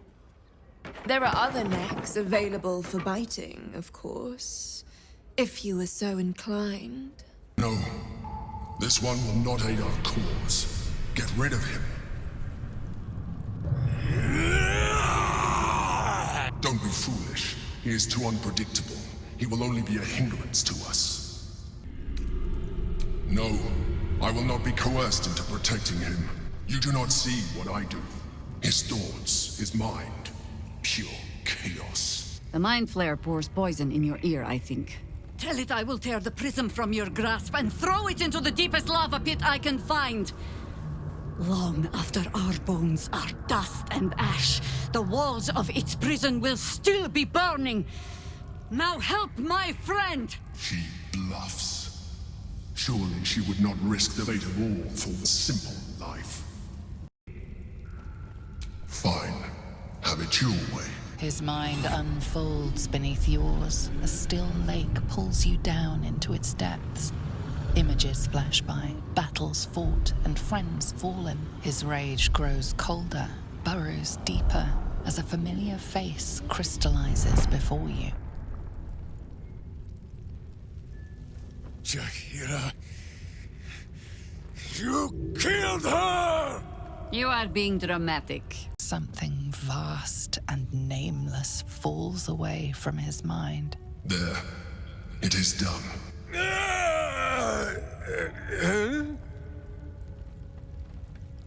Jaheira? I do not understand. Good. That means you're back to your old ways. We have a lot to discuss. But first, you have someone to thank. In the sudden silence, your minds merge once more.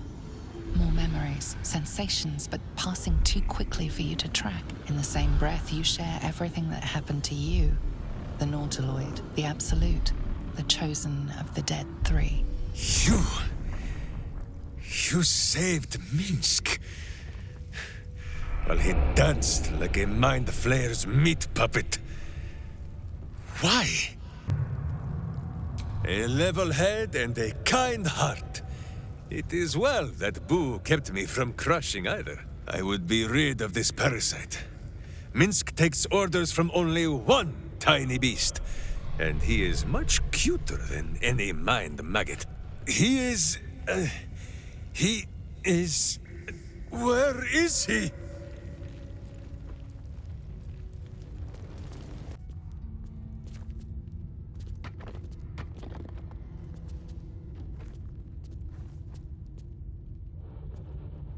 My friend, from our brief sharing of skulls, I know you have faced many strange beings, but none like this. Whatever happens, show no fear and stay your hand. Trust in Minsk.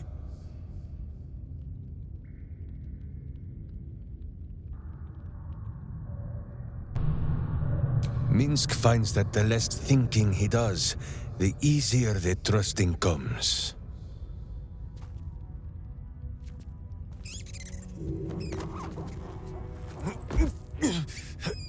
Wait! You gaze into Minsk's soul and see his foul crimes. You smell the stench of evil upon him, pointy claws primed, ready to scratch out his eyes. I am sorry, my friend. I am at the mercy of your faultless justice. Now, if you must burrow through my blackened heart, I am ready. No? You are certain? Oh, such boundless compassion. You are all heart, and whiskers, and cute little nose. You are right, of course. There is still much evil for Boo and Minsk to stamp out. But we need not fight it alone. I have a new face to show you. But it is not a villainous one for the clawing, understand?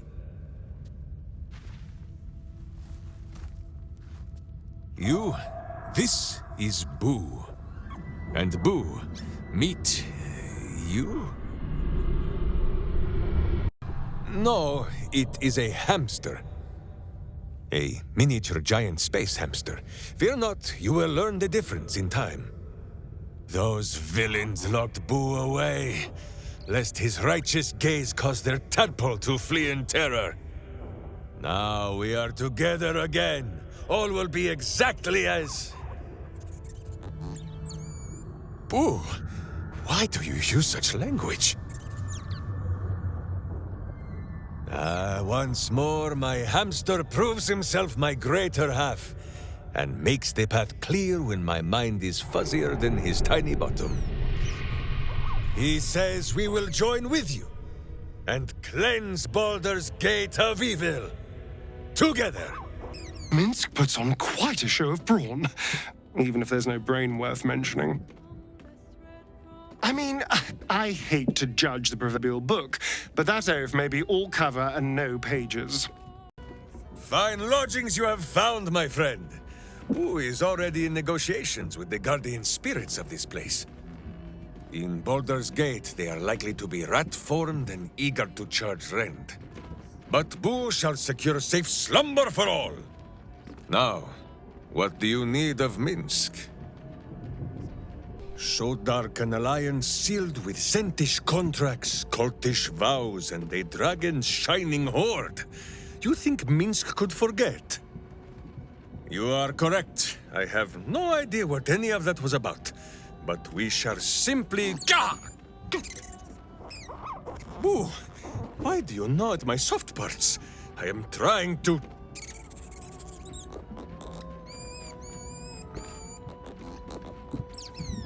Once again, in smaller words?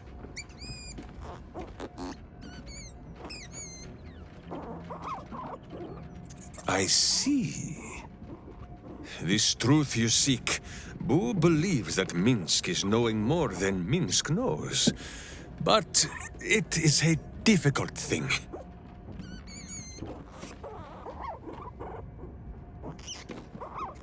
There are memories of this time that Minsk does not remember. And Boo suggests that, just as he helps with tricksome itches in awkward places, you must reach what Minsk cannot. The parasite. You can use it to tickle free whatever truth you seek. At first, there is nothing. His mind is empty as a still expanse of open country. But then... Your face, the Stone Lord's face, mirrored in bloodied steel. In the heat of burning buildings, you hold your blade high above pale, frightened faces. No, that is not right. I slew only monsters. The voice said that they were monsters. A whisper. The Absolute's voice, twisting the petty guild thieves before you into snarling, savage beasts, feeding on the weak of your city. The guild. The Stone Lord hunted them, peeled away their rotten ranks one by one to lay bare their corrupt heart. 9 fingers keen. That is what the Absolute bought Black Zentish Steel to do. To kill the Guildmaster. What does it matter? Cultish thinking has occupied Minsk's mind for long enough. Now is time for doing. And this talk of evil overthrowing evil, pah! Like a many-headed hydra biting at its own throat. Bring forth the hydra, says Boo. More faces for the punching. First we pop the Zentrum plot, then we show 9 fingers, the 5 fingers of Minsk. Yes? Yes? Yes. I think you might have made a terrible mistake. Huh? Chasing rumor halfway around the city and back. Crossing the guild. Wading through filth. Defying the one creature upon whom your very life depends. All for a madman and his rodent. The Absolute threatens thousands. The entire coast. And still you risked much to help one man. I should berate you. But... I can only say thank you. Your reasons were your own. But whether you meant for it or not, your fight is our fight, huh? Both of us. To the very end. He is an ass. I can make no promises beyond that. But even so, lead the way. We're yours to command. What is it, my friend? Of course, my friend. Or are we not friends? Then you have a sword at your side and a hamster at hand, whenever you need them. Unless I die, or you die, or you do anything at all to upset Boo. Jaheira! Boo is trying his best to explain, but I still do not understand your anger. Do not hide behind your hamster, Ranger. You do not understand because you do not listen. We were the first to discover the cult. And if you had only waited, we might have marshaled our numbers and... Good does not wait for evil to button up its breeches. When it offers buttocks for the smacking, Minsk and Boo greet cheek with hand. This mess falls on our heads, Minsk. The city under siege, its people poisoned by the cult. It all might have been avoided if you had just put your feelings aside and listened. I have seen too much to believe destiny has taken our side. Blind luck, perhaps. The point remains. You meant well, Minsk. But you exposed the city to harm. You helped the cult spread. And worse, perhaps than any of this, you forced me to leave you behind. But this is where Minsk falls short of the understanding, Jaheira. What else is a berserker for, if not to charge into danger ahead of his wyllren? The wyllren, wise women of Rashomon, each bonded to a berserker bodyguard for life. There is no higher title nor deeper bond in all of Rashomon custom. wyllren? Minsk, I am not your witch. You are not my bodyguard. This is not some high lodge of your homeland. Boo agrees you're a queer kind of witch. But this city is a queer place. And Minsk, you may have noticed, is sometimes strange himself. The titles matter not. Only this. When Minsk does as Minsk does, and charges in to make a mess, Jaheira does as Jaheira does, and finds a way to save us all anyway. Is there? Wonderful. Another Minsk in the making. Ha! Not without a companion, I'm afraid.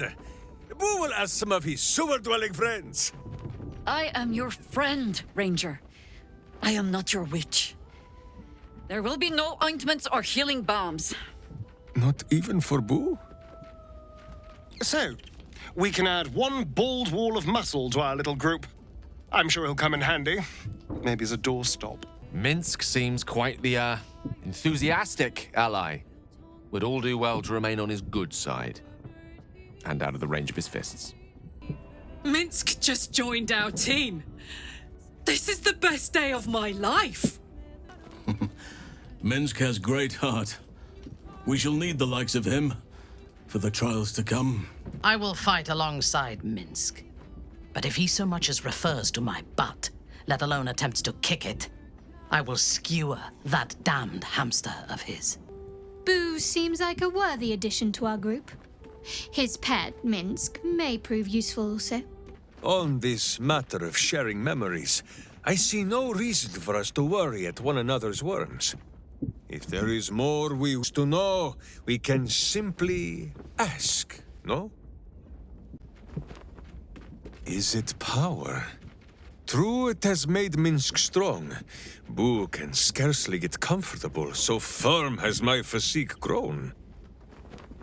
But what does the parasite take in return?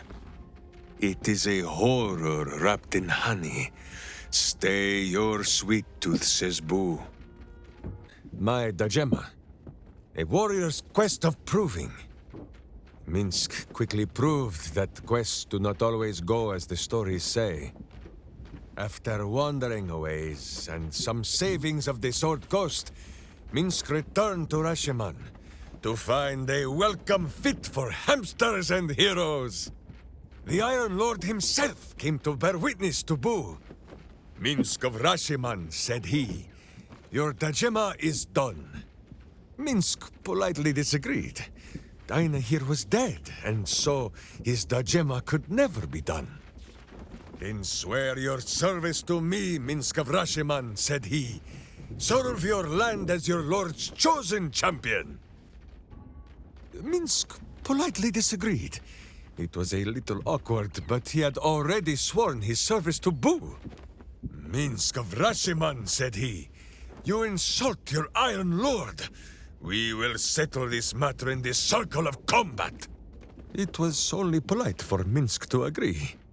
After they carried the Iron Lord away, The Council of Witches gave Minsk a pack of provisions and said it would be best if he continued his adventures for a time. Yes, Boo, that was before we were stone. Perhaps we are due a little homecoming when all of this is done, no?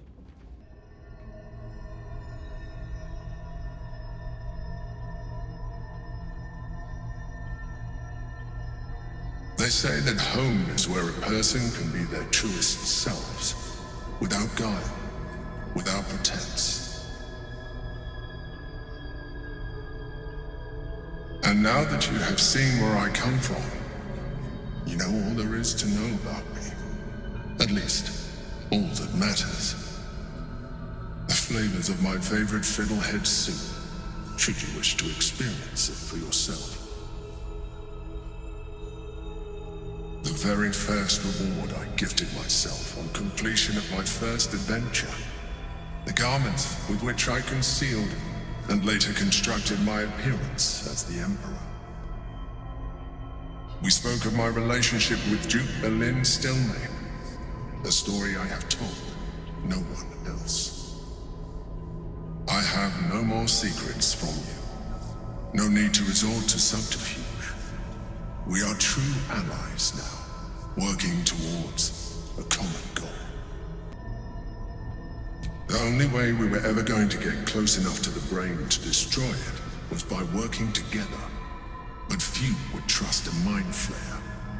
So I did what I had to convince you. I studied you, your motivations, your actions, your desires. I deduced the best way to align your goals with my own. Perhaps, at first, I did consider that you were just a problem to be solved.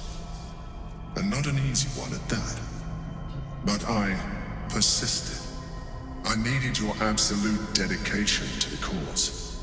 I anticipated the challenge, and I anticipated your resistance. What I didn't anticipate was how much I would enjoy your company, your mind.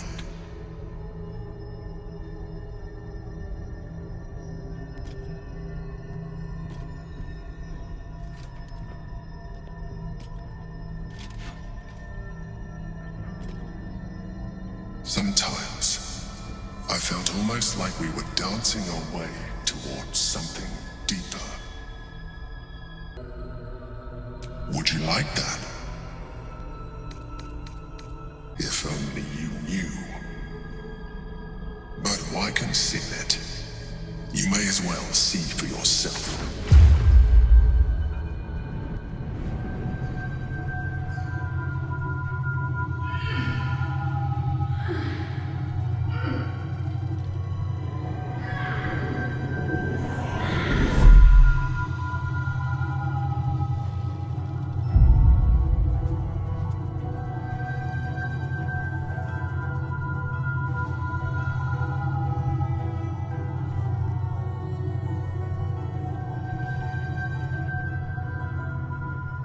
Did you like it? The truth. This was the alternative relationship we could have had. Aren't you glad I finessed my methods? But since you insist on thwarting my craft, let us be blunt. You are...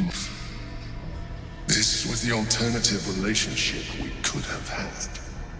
Aren't you glad I finessed my methods? But since you insist on thwarting my craft, let us be blunt. You are my puppet. Make no mistake, without me, you have no value.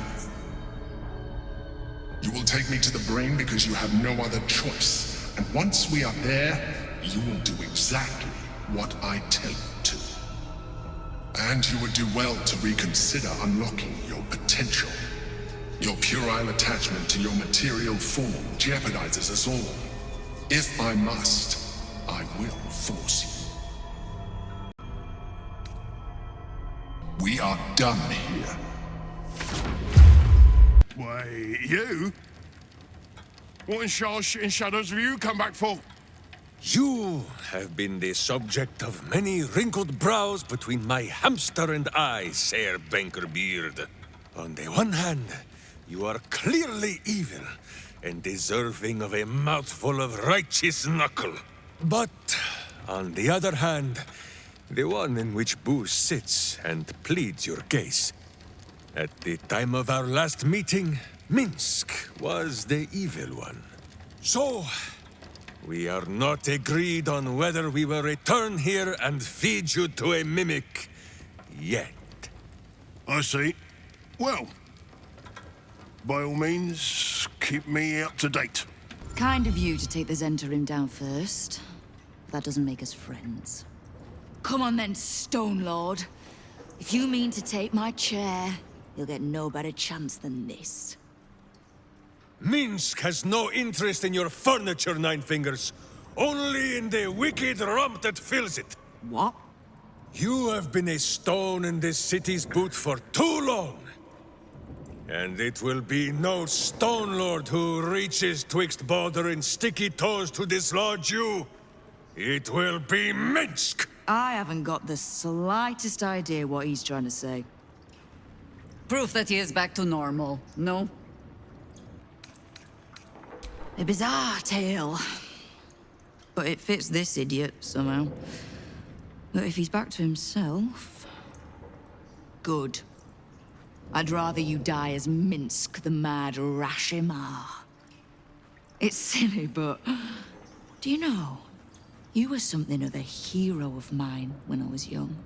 Even now, your tongue twists the truth. When you were young and ten-fingered still, Minsk and Boo were stone, instatuated on a city square. Aye. I remember the spot. By a garden on the Wide. A soft thicket near the market, with ample pockets to pick. Celestia itself to a street rat looking for shelter. You might not have been wrestling monsters, but you kept the wind and the rain off. Heroic enough for me. Like a berserker lodge of my homeland. No army or militia serving the local lords, but heroes working for the common good. Heroes? Sure. Very well. Minsk and Boo accept. I'm sorry, you what? Boo and I will be your berserker lodge, taking the ugly ways of your guild and beating them into a more virtuous shape. That's not even slightly what I was saying. I wasn't asking. You are right. I have proven myself unworthy. I cannot serve this city if I was so easily turned against it. If I do not know my own mind, perhaps I no longer know what is good. My friend, I am touched by your kind words. And now I must be equal to them. What say you, Boo? When the Absolute is slain, shall we join Nine Fingers Keen and show her the ways of goodness? You did say he was your hero, Estelle. Maybe you'll learn something. Oh, can't we just go back to killing one another instead? All right, fine. Let's leave this particular fight for when the actual war is won, shall we? My friend, now we have settled the matter of the guild. I fear there is something I must tell you. You and Boo both. It may shock you both to know, but Minsk and this Stone Lord, they are one man. The same one man. And that same one man is Minsk. Never has Boo been more proud of my failures. I wish to believe the Stone Lord's evil was the worm alone, attainting my thoughts with foul dung. But I see now, the dung was within Minsk all along. I see. In the case of Nine Fingers, perhaps it was all bunched up in that finger she lost. It shall be for Minsk and Boo to be her virtuous pinky. It is strange. A worm sits within my skull, twisting my thoughts. But it is you that have made Minsk see the world anew. You, my friend, are the true parasite. There is good and evil in all. Let us go crack villainous skulls, so that the virtue might leak free. Yes, Boo. I am becoming something of a philosophizer. You sleep, but the wicked don't. Someone is here to disturb your rest. Get the hells away from me!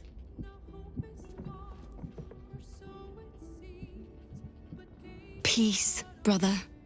We're here to take you home. The Master needs all 7 of us for the ceremony. Come with us and be reborn. We'll live again. Master Cazador has known where Astarion was this entire time. He knew he would return. The rite. The Master needs him. He must attend. Oh, I'm well aware of what the Master needs.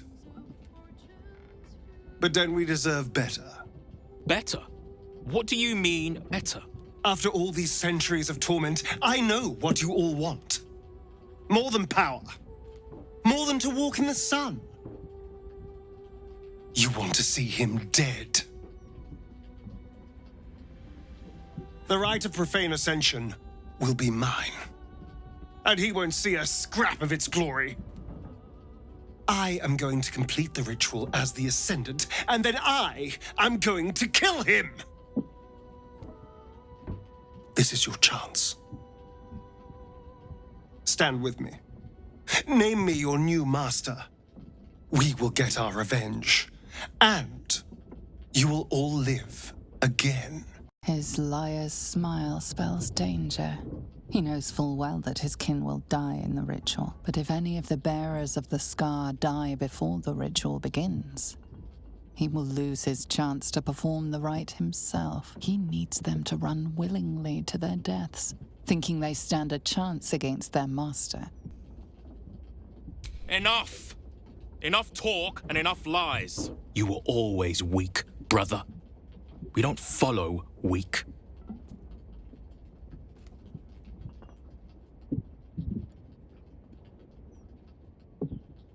This is our only chance to be free, to end centuries of slavery. You will not ruin it, Astarion.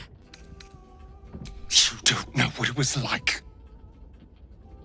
There was no way out. Once, in the first decade of my slavery, I found a darling boy who I couldn't bear to bring back to him, so I ran. Instead of hurting that sweet man. After Cazador caught me, the bastard sealed me, starving, inside a dusty tomb, all on my own for an entire year.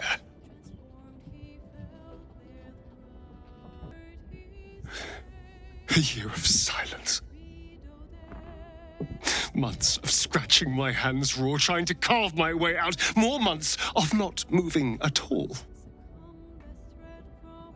Months wishing only for death.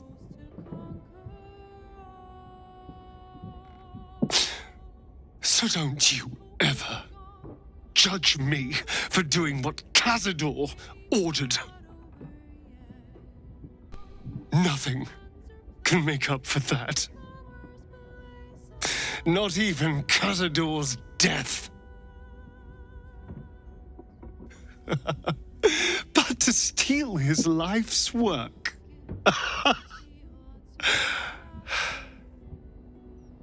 That might be something. No. He didn't. I am still here. And I will fight him until I fight my last. And while repaying What he did to me is impossible. I am damn well going to steal that bastard's life work. I will become the Ascendant. Not the kind of excitement I usually enjoy being woken up for. Still, better than not waking up at all. Or waking up as something else entirely. I dare Cazador to send more lackeys our way. This is our territory. I'll crack anyone who tries to come into my house and hurt my people. Vampire spawn assailing us in the night. I thought we had ample troubles as it was. At least Astarion is safe. Those vampire spawn came for Astarion, didn't they? Lucky for him that we were here to fight them off. Nighttime raids are the height of rudeness in Rashiman. Could they not have attacked by morning? I return to my blankets. And should I be killed in my sleep, I warn you, Boo will be thirsty come dawn. I thought the vampire spawn would have needed an invitation to enter. We should hang up their remains as a warning to Cazador that Astarion is under our protection. Cazador is keen to greet his wayward son once more. With open arms, or iron shackles. Vampire spawn. One's proven enough, let alone a horde of them.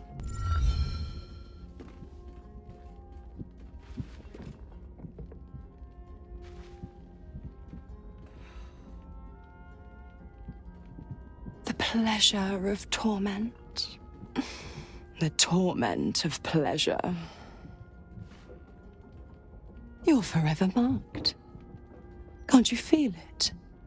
Where my lips scorched your skin. How your soul burns with flame. Your pores flood with heat and frigid water. Your parched tongue searches for the right response. Oh, but you made no complaint when our flesh met for the first time. Or the 10th. One taste, one indulgence. But the delicious agony remains. A pity for you. The one taste is all I'll give. I had hoped my eyes were deceiving me. But no. You were with her, weren't you? Why, Gale. Is that a hint of jealousy I detect? I think I'll nip out for a bit. Let you two lovebirds chirp. Who would I be to meddle in personal affairs?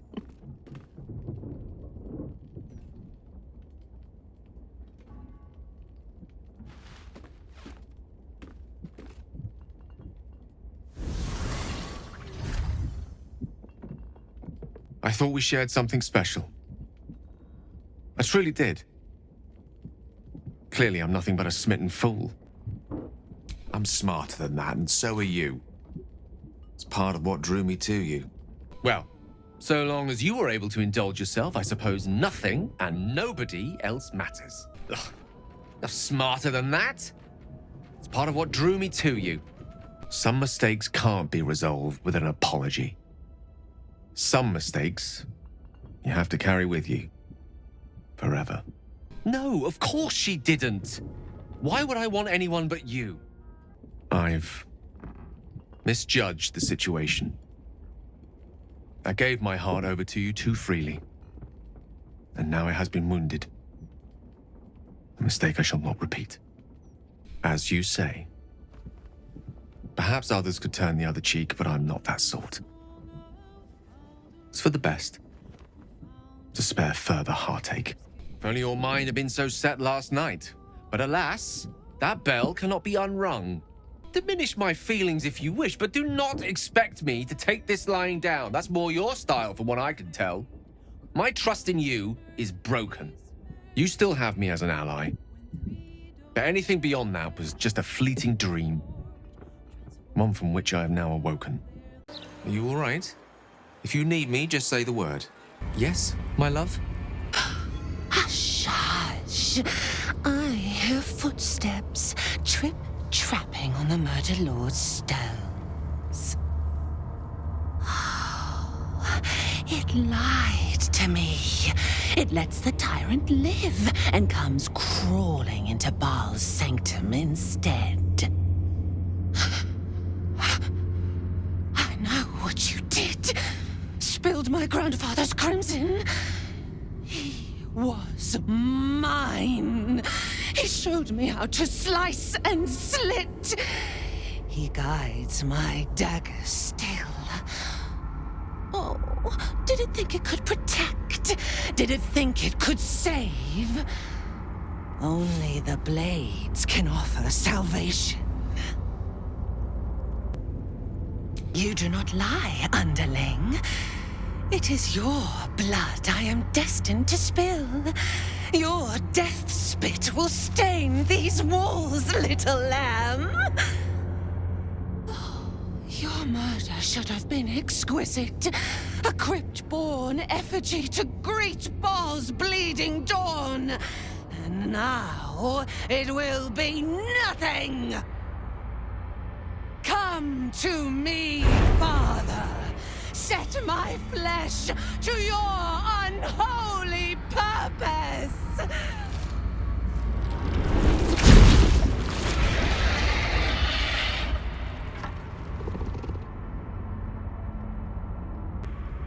A glint of light on something in the blood catches your eye.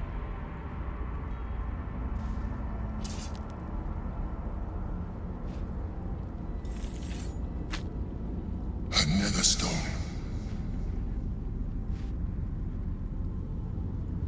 Just one chosen remains. Let's endeavor to make that none, shall we? Find Gortash and take his nether stone. Hard to believe she is dead, after all that she did to me. I do not often doubt myself. But surviving Orin took courage and strength I was not sure I had. I could not have faced her without you. You are trying to raise my spirits. I appreciate it, but any joy the sight of Orin's corpse brings me is but a speck of comforting shade. There is little relief to be found from the heat of the storm we are caught in. While the brain is still free, and we are still infected, we will never be safe. But we can talk of this later.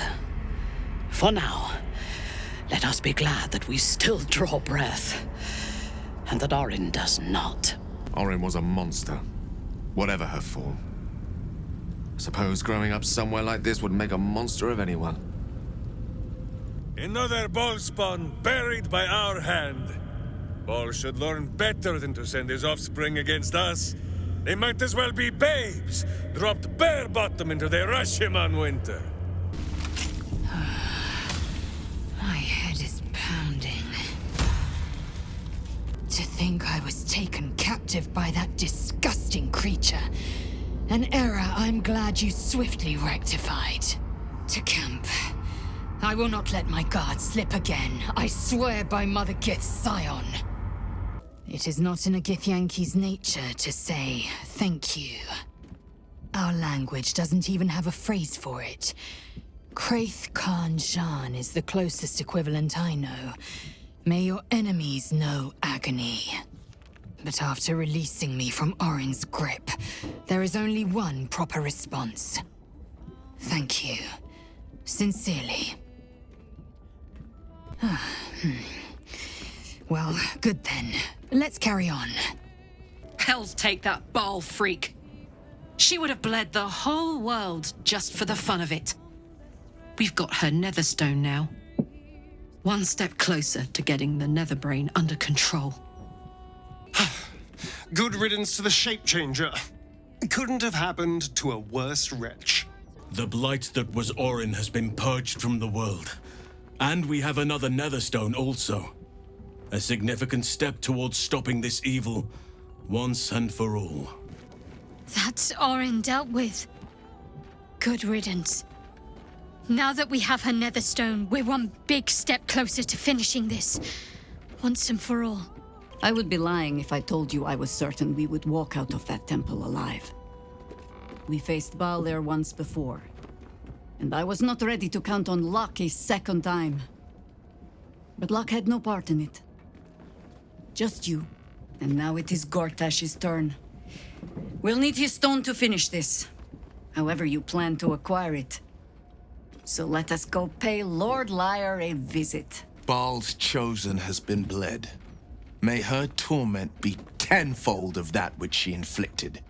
I had the distinct impression it was intentionally keeping its hypothesis from me, as though even the theory would be enough to put me in danger. Why that would be, I can only theorize myself. It is rather outside my area of expertise. Ormeluum is most likely safe and well, and simply absorbed in its work. However, it would put my mind at rest to confirm it if you happen across its path. Collateral to keep those working in the Steelwatch Foundry under control. Ulder Ravengard is here. He must be. If he is, that's Lord Gortash's business. I don't ask questions.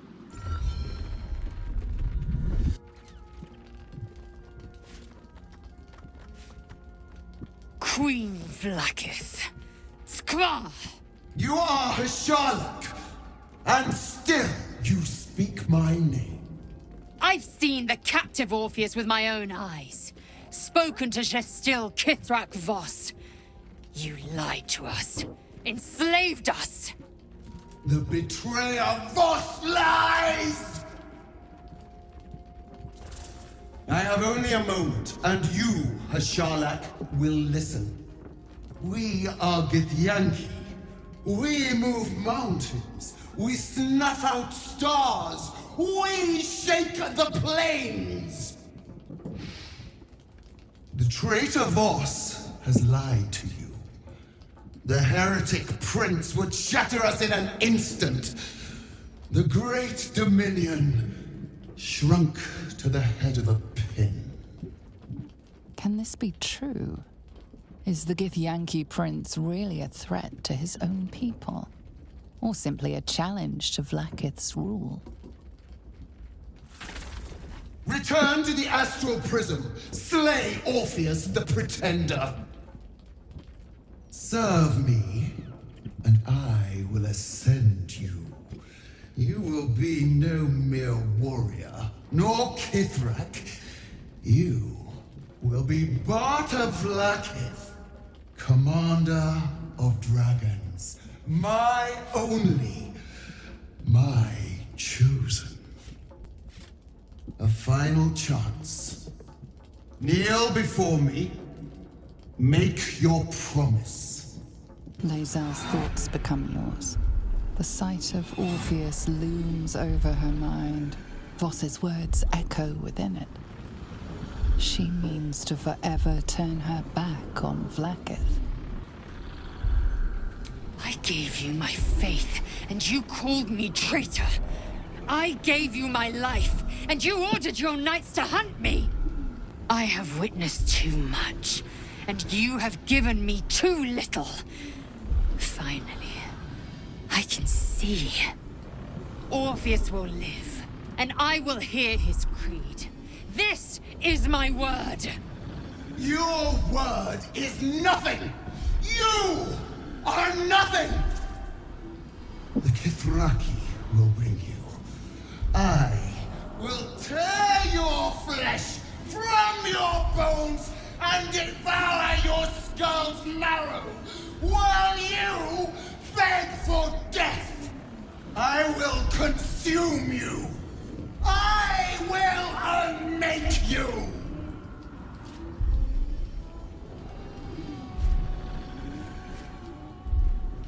It is done.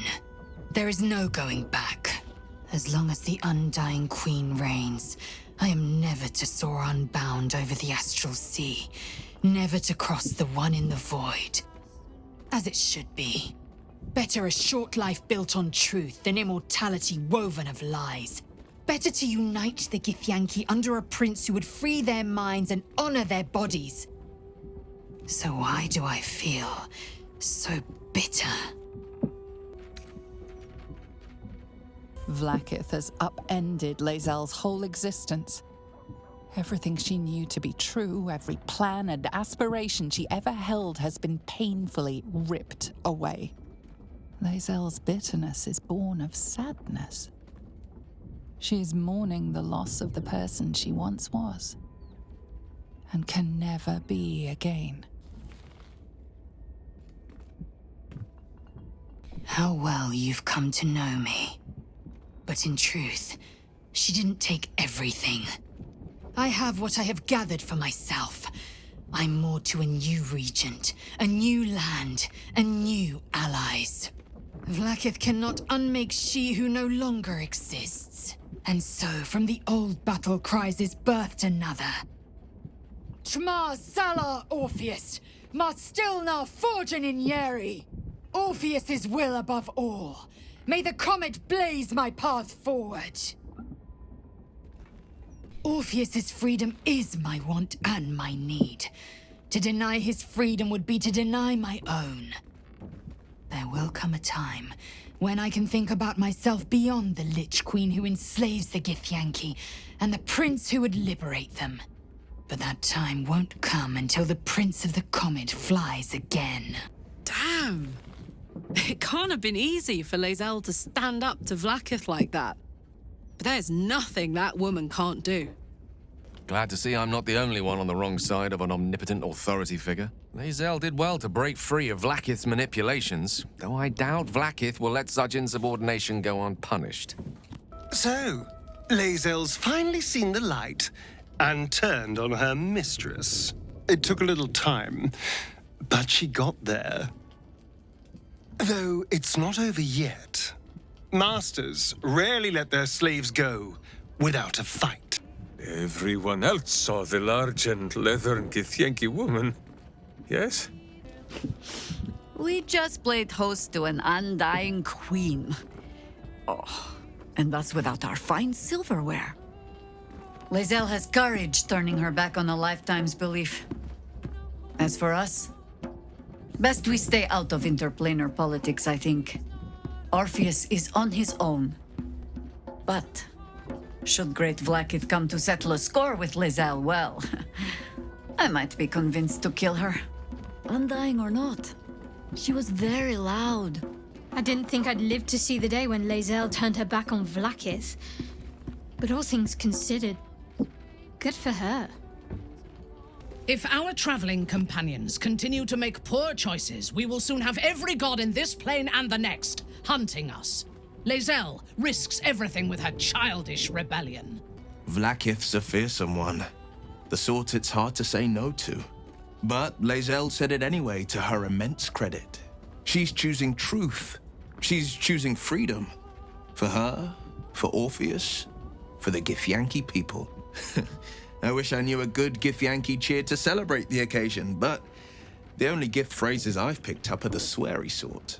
So, it seems that Vlaakith is lae'zel's queen no longer. That took no small amount of backbone.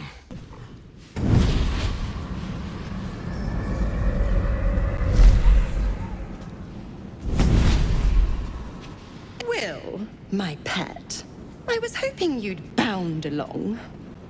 A bargain's a bargain, and I've come to see it through. Mia Furia. Kneel for me. What are you doing? Exactly what you asked for. Now, stand back and enjoy the show.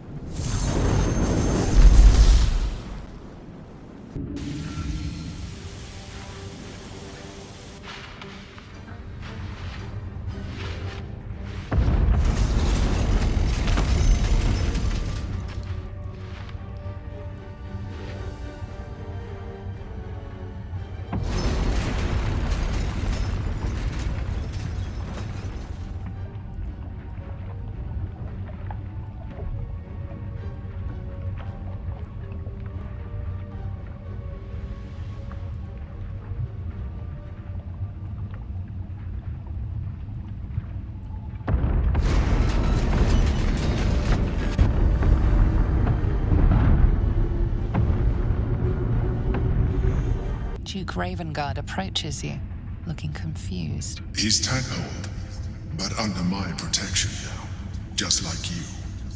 His mind is his own again. Father? Wyll. Gods, it pains me to look at you. By Baldur's graces, why have the hells ordained you to save me? Your tadpole resonates with Ravengard's. The exhausted Grand Duke is a flurry of emotion. By every last hell, son, my head. Ravengard's head still aches so powerfully the pain seeps into you. The Absolute may be silenced, but the Duke's parasite still remains. I know you have questions. Please, go to our camp. You'll be safe there. We'll talk soon enough. Ravengard answers with silence. He and Wyll have much to discuss. The sooner we're back on solid ground, the better. That was horrendous. I would rather yank Tiamat's tail than travel beneath the water again. I have something of a feline nature. I do not like getting wet, and I will gladly scratch out your eyes if you annoy me. Your world's air. I never imagined missing its feeling on my skin. Curious. I owe you a great debt, Sunchild. One I shall repay. It is pleasurable to see you. Your intervention within the cult's underwater complex was a timely one. I am glad my carelessness did not cost the life of Duke Ravengard. That you also saved me was unexpected.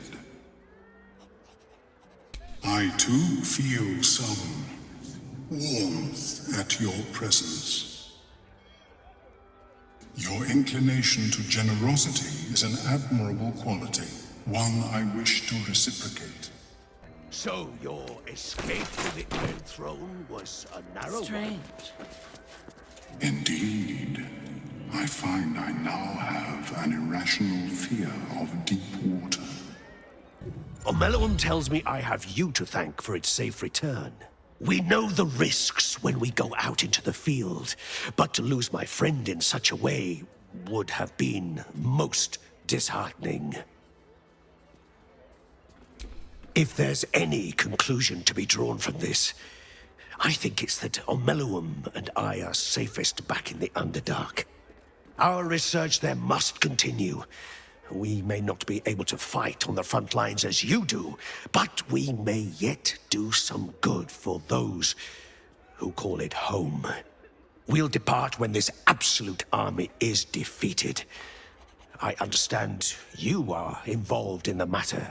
First you cleave my heart in twain, now you shatter it to pieces. My son, a monster. Twisted beyond recognition. To think my blood flows through those veins. Is this my fate?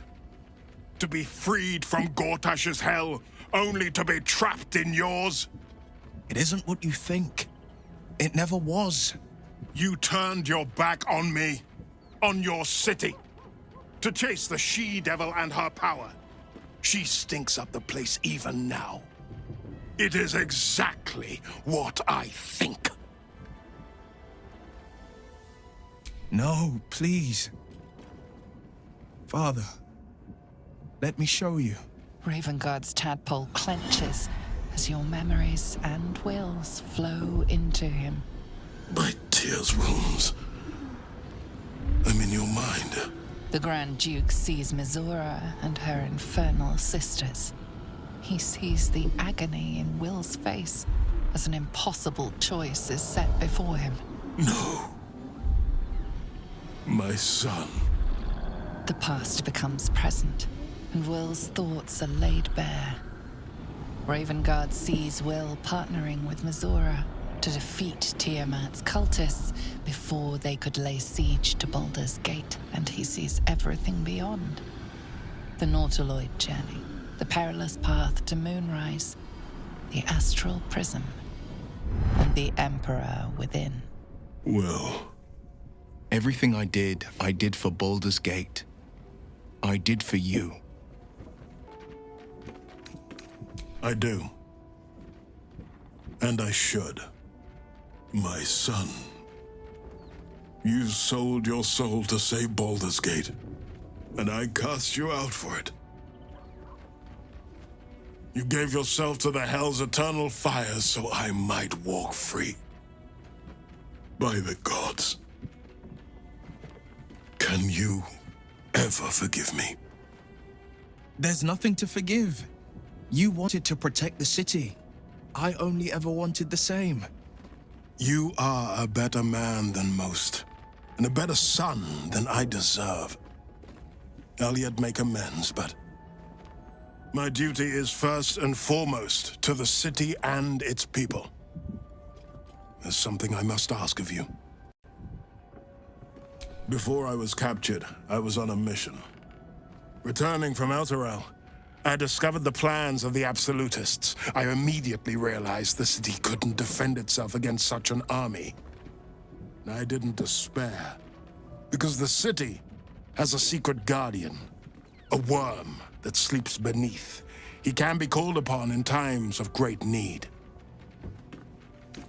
Courage, insight, strategy, justice. I remember them well. You made me recite them every morning. So you do. And I thought you'd abandoned them. More fool me. The worm goes by many names. Ansur, the waiting storm, the heart of the gate. He promised Balduran he'd protect the city if ever its existence was threatened. But just the once. Since then, the city has faced countless threats, but we always overcame. There was never a need to call on the worm. Until now. The Absolute is the greatest threat Baldur's Gate ever faced. The worm must be awakened, and the task falls to you. Take this. The legend of Ansur. An ancient epic, ill-remembered, dismissed as a mere tale. Let it set the path before you. The legend has it that Ansur will only answer to a proven hero of the city. Until a moment ago, I thought that was me. But is he who rejects his own child a hero? What of he who calls his brave son a monster? You showed me the truth. You showed me that I was the one who turned his back. You showed me that Wyll may be the future of Baldur's Gate, and well beyond it. Thank you. And may the city know the truth of my only son. Pride of Ravengard. Pride of Baldur's Gate. We'll finish what my father couldn't. We'll awaken Ansur, the heart of the gate. O Balduran, founder due veneration. His guardian dragon Ansur, tremendous in worth. A savior below, our eternal elation. It's complicated. There's the joy of reconciliation, the relief of forgiveness, and the anxiety of new expectation. It's a flurry of emotion. I'm not sure how to make sense of it. Relief. My last 7 years have been defined by the secrets I carried. I feel light as a feather now that I've shed them. When I left the city, my father saw only a boy carrying the stench of the hells. Now, he sees the man I made of myself. Once all this is ended, once we've crushed the brain and freed the people, I could once more call Baldur's Gate home. Whether I return there, well, only time will tell. This is it. I'm home. There's the same fading carpet. The same tasteless art. Nothing's changed. But gods, everything feels different. Well, I was thinking first we find Cazador and then we kill Cazador. That's about it, really. We can workshop the details as we go. Oh, I've never been less sure of anything. But if I don't face him now, I never will. I'll spend the rest of my life running, watching the shadows, never feeling safe. No. This has to happen. Here and now. Also, there's a small matter of all that power I can steal from the bastard. So that'll be nice. It does feel strange. Breaking into your own home. Especially if murder's on your mind. Then again, this is hardly the strangest thing we've done together. Although it could be the most satisfying. Oh no. It's much worse than that. They're fanatics. Here of their own free will, and utterly devoted to Cazador. Each one came to our door, and begged to be given his eternal gift. They're sure he'll turn them if they serve him well enough. He'd almost feel sorry for the poor, deluded souls. But they're idiots, who brought this upon themselves, so don't. I know you're there, Golly. Stop skulking and show yourself. You always were sharp, little one. Sharp enough to cut yourself. It's taking everything I have not to grind your rotten carcass to dust. Don't be mad at Cody, child. I only did my job. Only kept you in line. You tortured us. For days at a time. Oh, yes. And you sang so sweetly for me. None of the others screamed like you did. But you're home now, and you brought me a treat, eh? A new friend for Cody. Oh, no. No, no, no. Cody is not worried by your threats.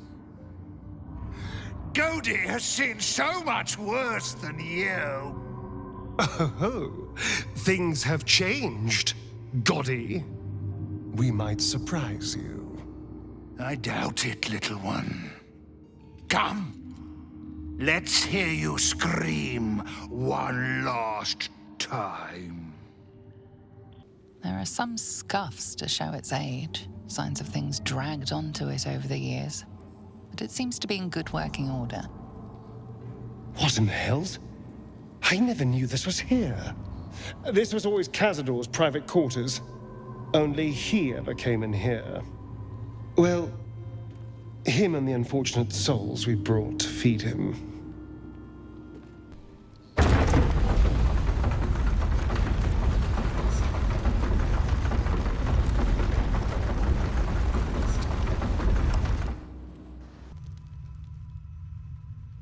This is all so grand.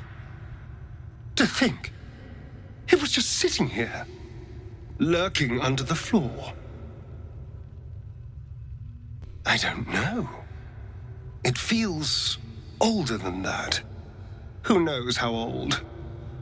But Cazador will want a grand space for his ascension.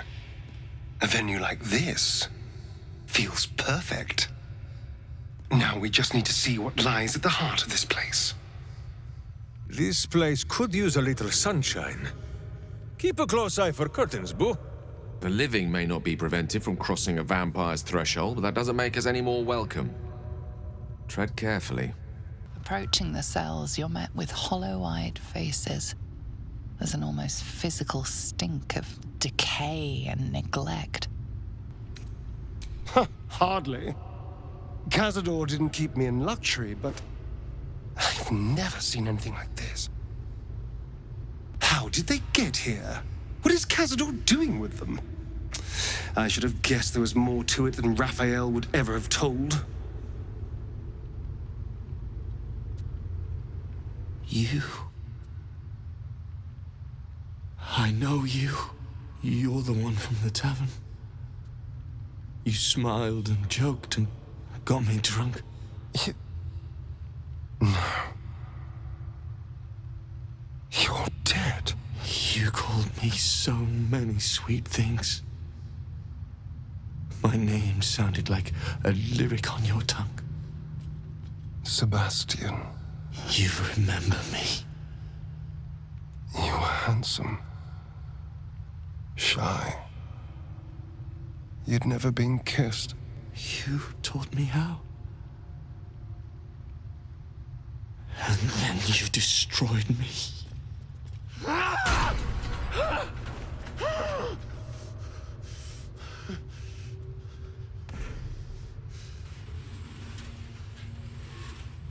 It can't be.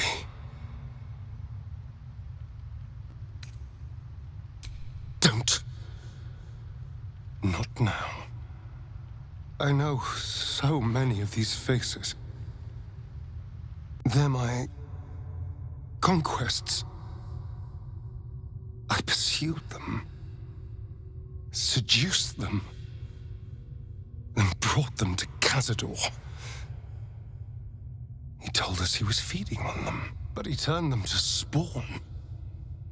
He turned every last one, so we'd have souls for this cursed ritual. How long? What?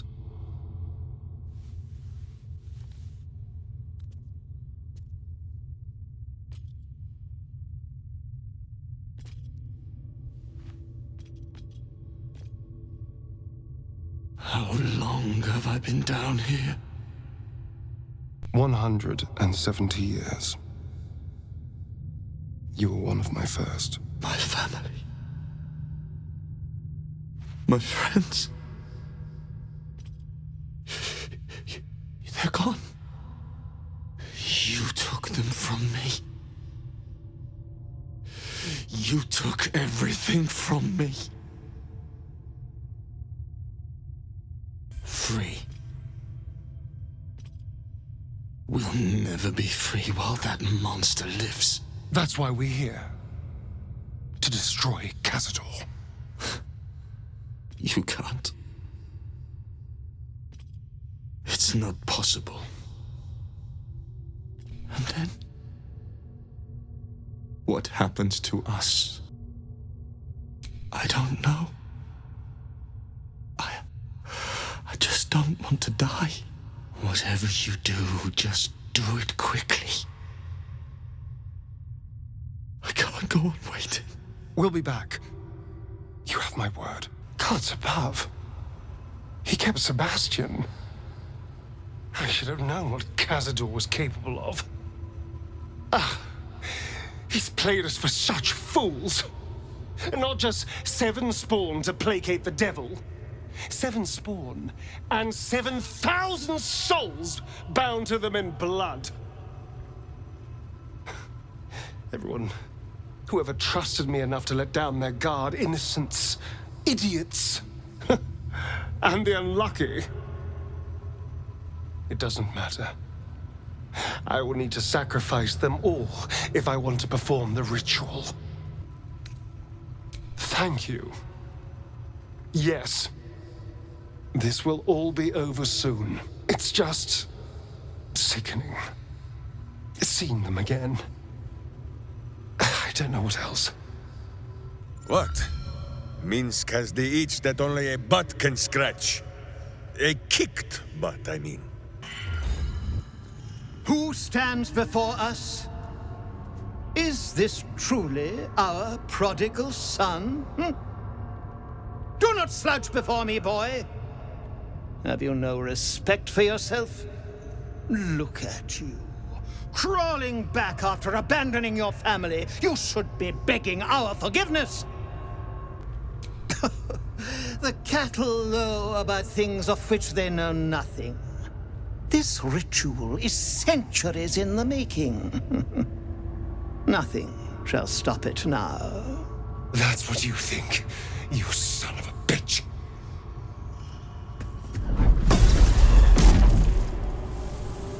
You truly forgot my power. You truly thought our bond as creator and creation was all that stopped you from killing me? Oh, you are weak, my child. You are a small, pathetic little boy who never amounted to anything.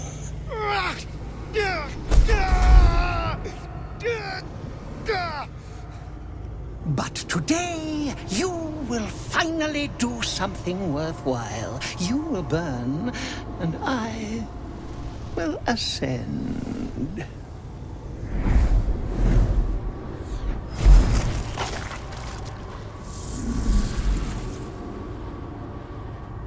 No! Stop him! Get me out of this! Witness the birth of the Vampire Ascendant! Ecce Dominus!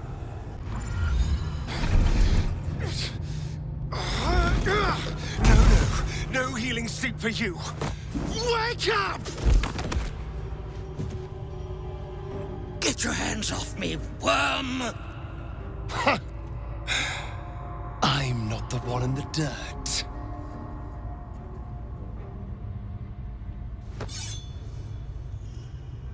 One last thrust, and I'll be free of you. I'll never have to fear you again. But if I finish the ritual you started, I'll never have to fear anyone.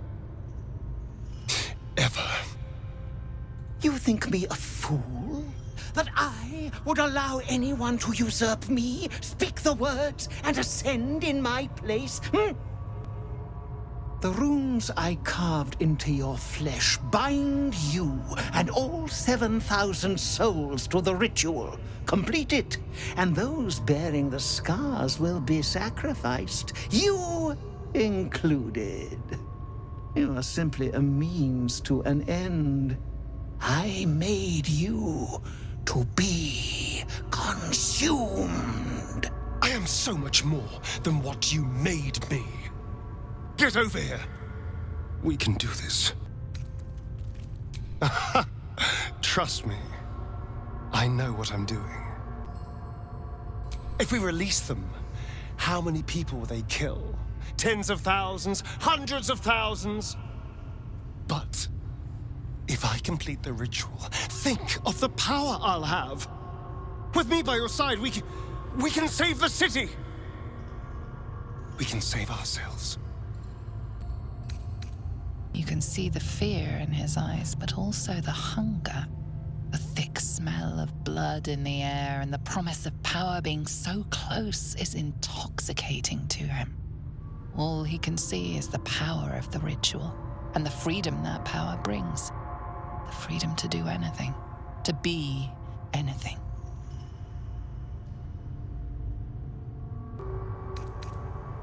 I'm not him. And I will not become him. Please. I can't do this alone. I can be better than them. But I'm not above enjoying this.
Is it over? Is he...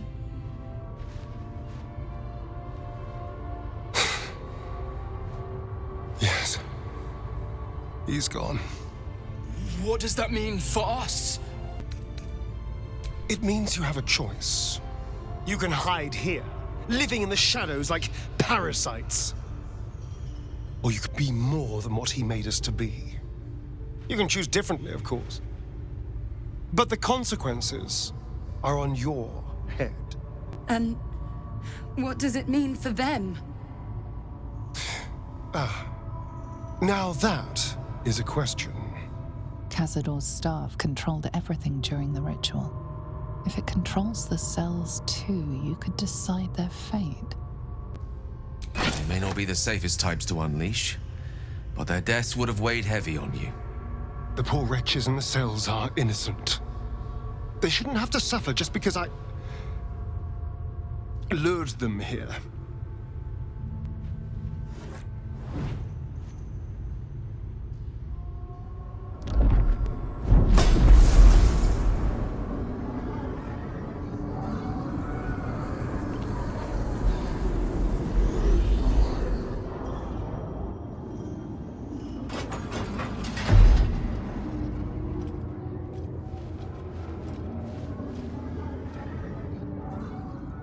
They'll need someone to lead them. Take the tunnels into the underdark. Find somewhere, well, not safe, but less perilous. What? No, we can't. Just try to keep them out of trouble.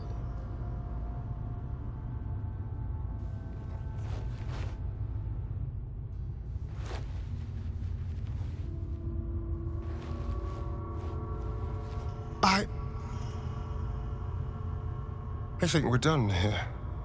Let's go. That's it. He's gone. After all these years, these centuries, it's really over. I'm not sure. I feel a little numb. What I've lost. What I've gained. It's all so much. And God, all those spawn. Free in the Underdark. I need some time, I think. Just to let it all sink in. Let's just go. This place reeks of death, and I want to feel alive again. We did a good thing back there. I won't dwell on the matter. I know that's not a sentiment you're accustomed to reveling in, but rest assured, your actions have spoken for themselves. To forswear the strength of 7,000 souls. That is an act of true strength, says Boo. Astarion may borrow Minsk's muscles whenever he is needful. Brave, powerful, puny Astarion. Yes, all right. That's more than enough comfort and support, thank you. You killed one vampire, but released 7,000 of his spawn. Have you lost all sense? They were innocents. To kill them would have been an even greater crime. And our children? What of their fate? Cazador turned everyone we brought him into spawn. I can only assume your children were somewhere in those wretched cells. You'll find them in the Underdark, although you may not like what you find. This is difficult news. We will need to decide what it means. Thank you for what you have done. Slaying Cazador was a great justice. As for the rest, well, time will tell. The elevator lies ready to carry you back up to the palace. Let's get out of here. I've had more than my fill of this place. So Astarion didn't fulfill his master's ambitions for himself. At least that means he's his own man. Though, I'm a little surprised he didn't covet those powers. That's strange. Knowing I'll never hear Cazador's voice again. knowing it'll never command me to bow against my will. I'm free from him. Forever. Perhaps. It would have been terrible fun. But then again, I could feel something slipping away. I came so close to losing myself, losing everything I've learned since meeting you. Back at the ritual, all I could see was the power on offer and the safety it promised. I was so blinded by it. Just as Cazador was. But you saw something in me. Someone else I could be. Someone who could break the cycle of power and terror that started centuries ago. You saved me back there. I may not have appreciated it at the time, but I do now. Thank you. So am I. Fun as all that power would have been, this feels more me. When I look at my future, anything and everything feels possible now. You saved me from myself and let me walk a new path where I can be free. Truly, honestly free. This is a gift, you know. Thank you. I won't forget it.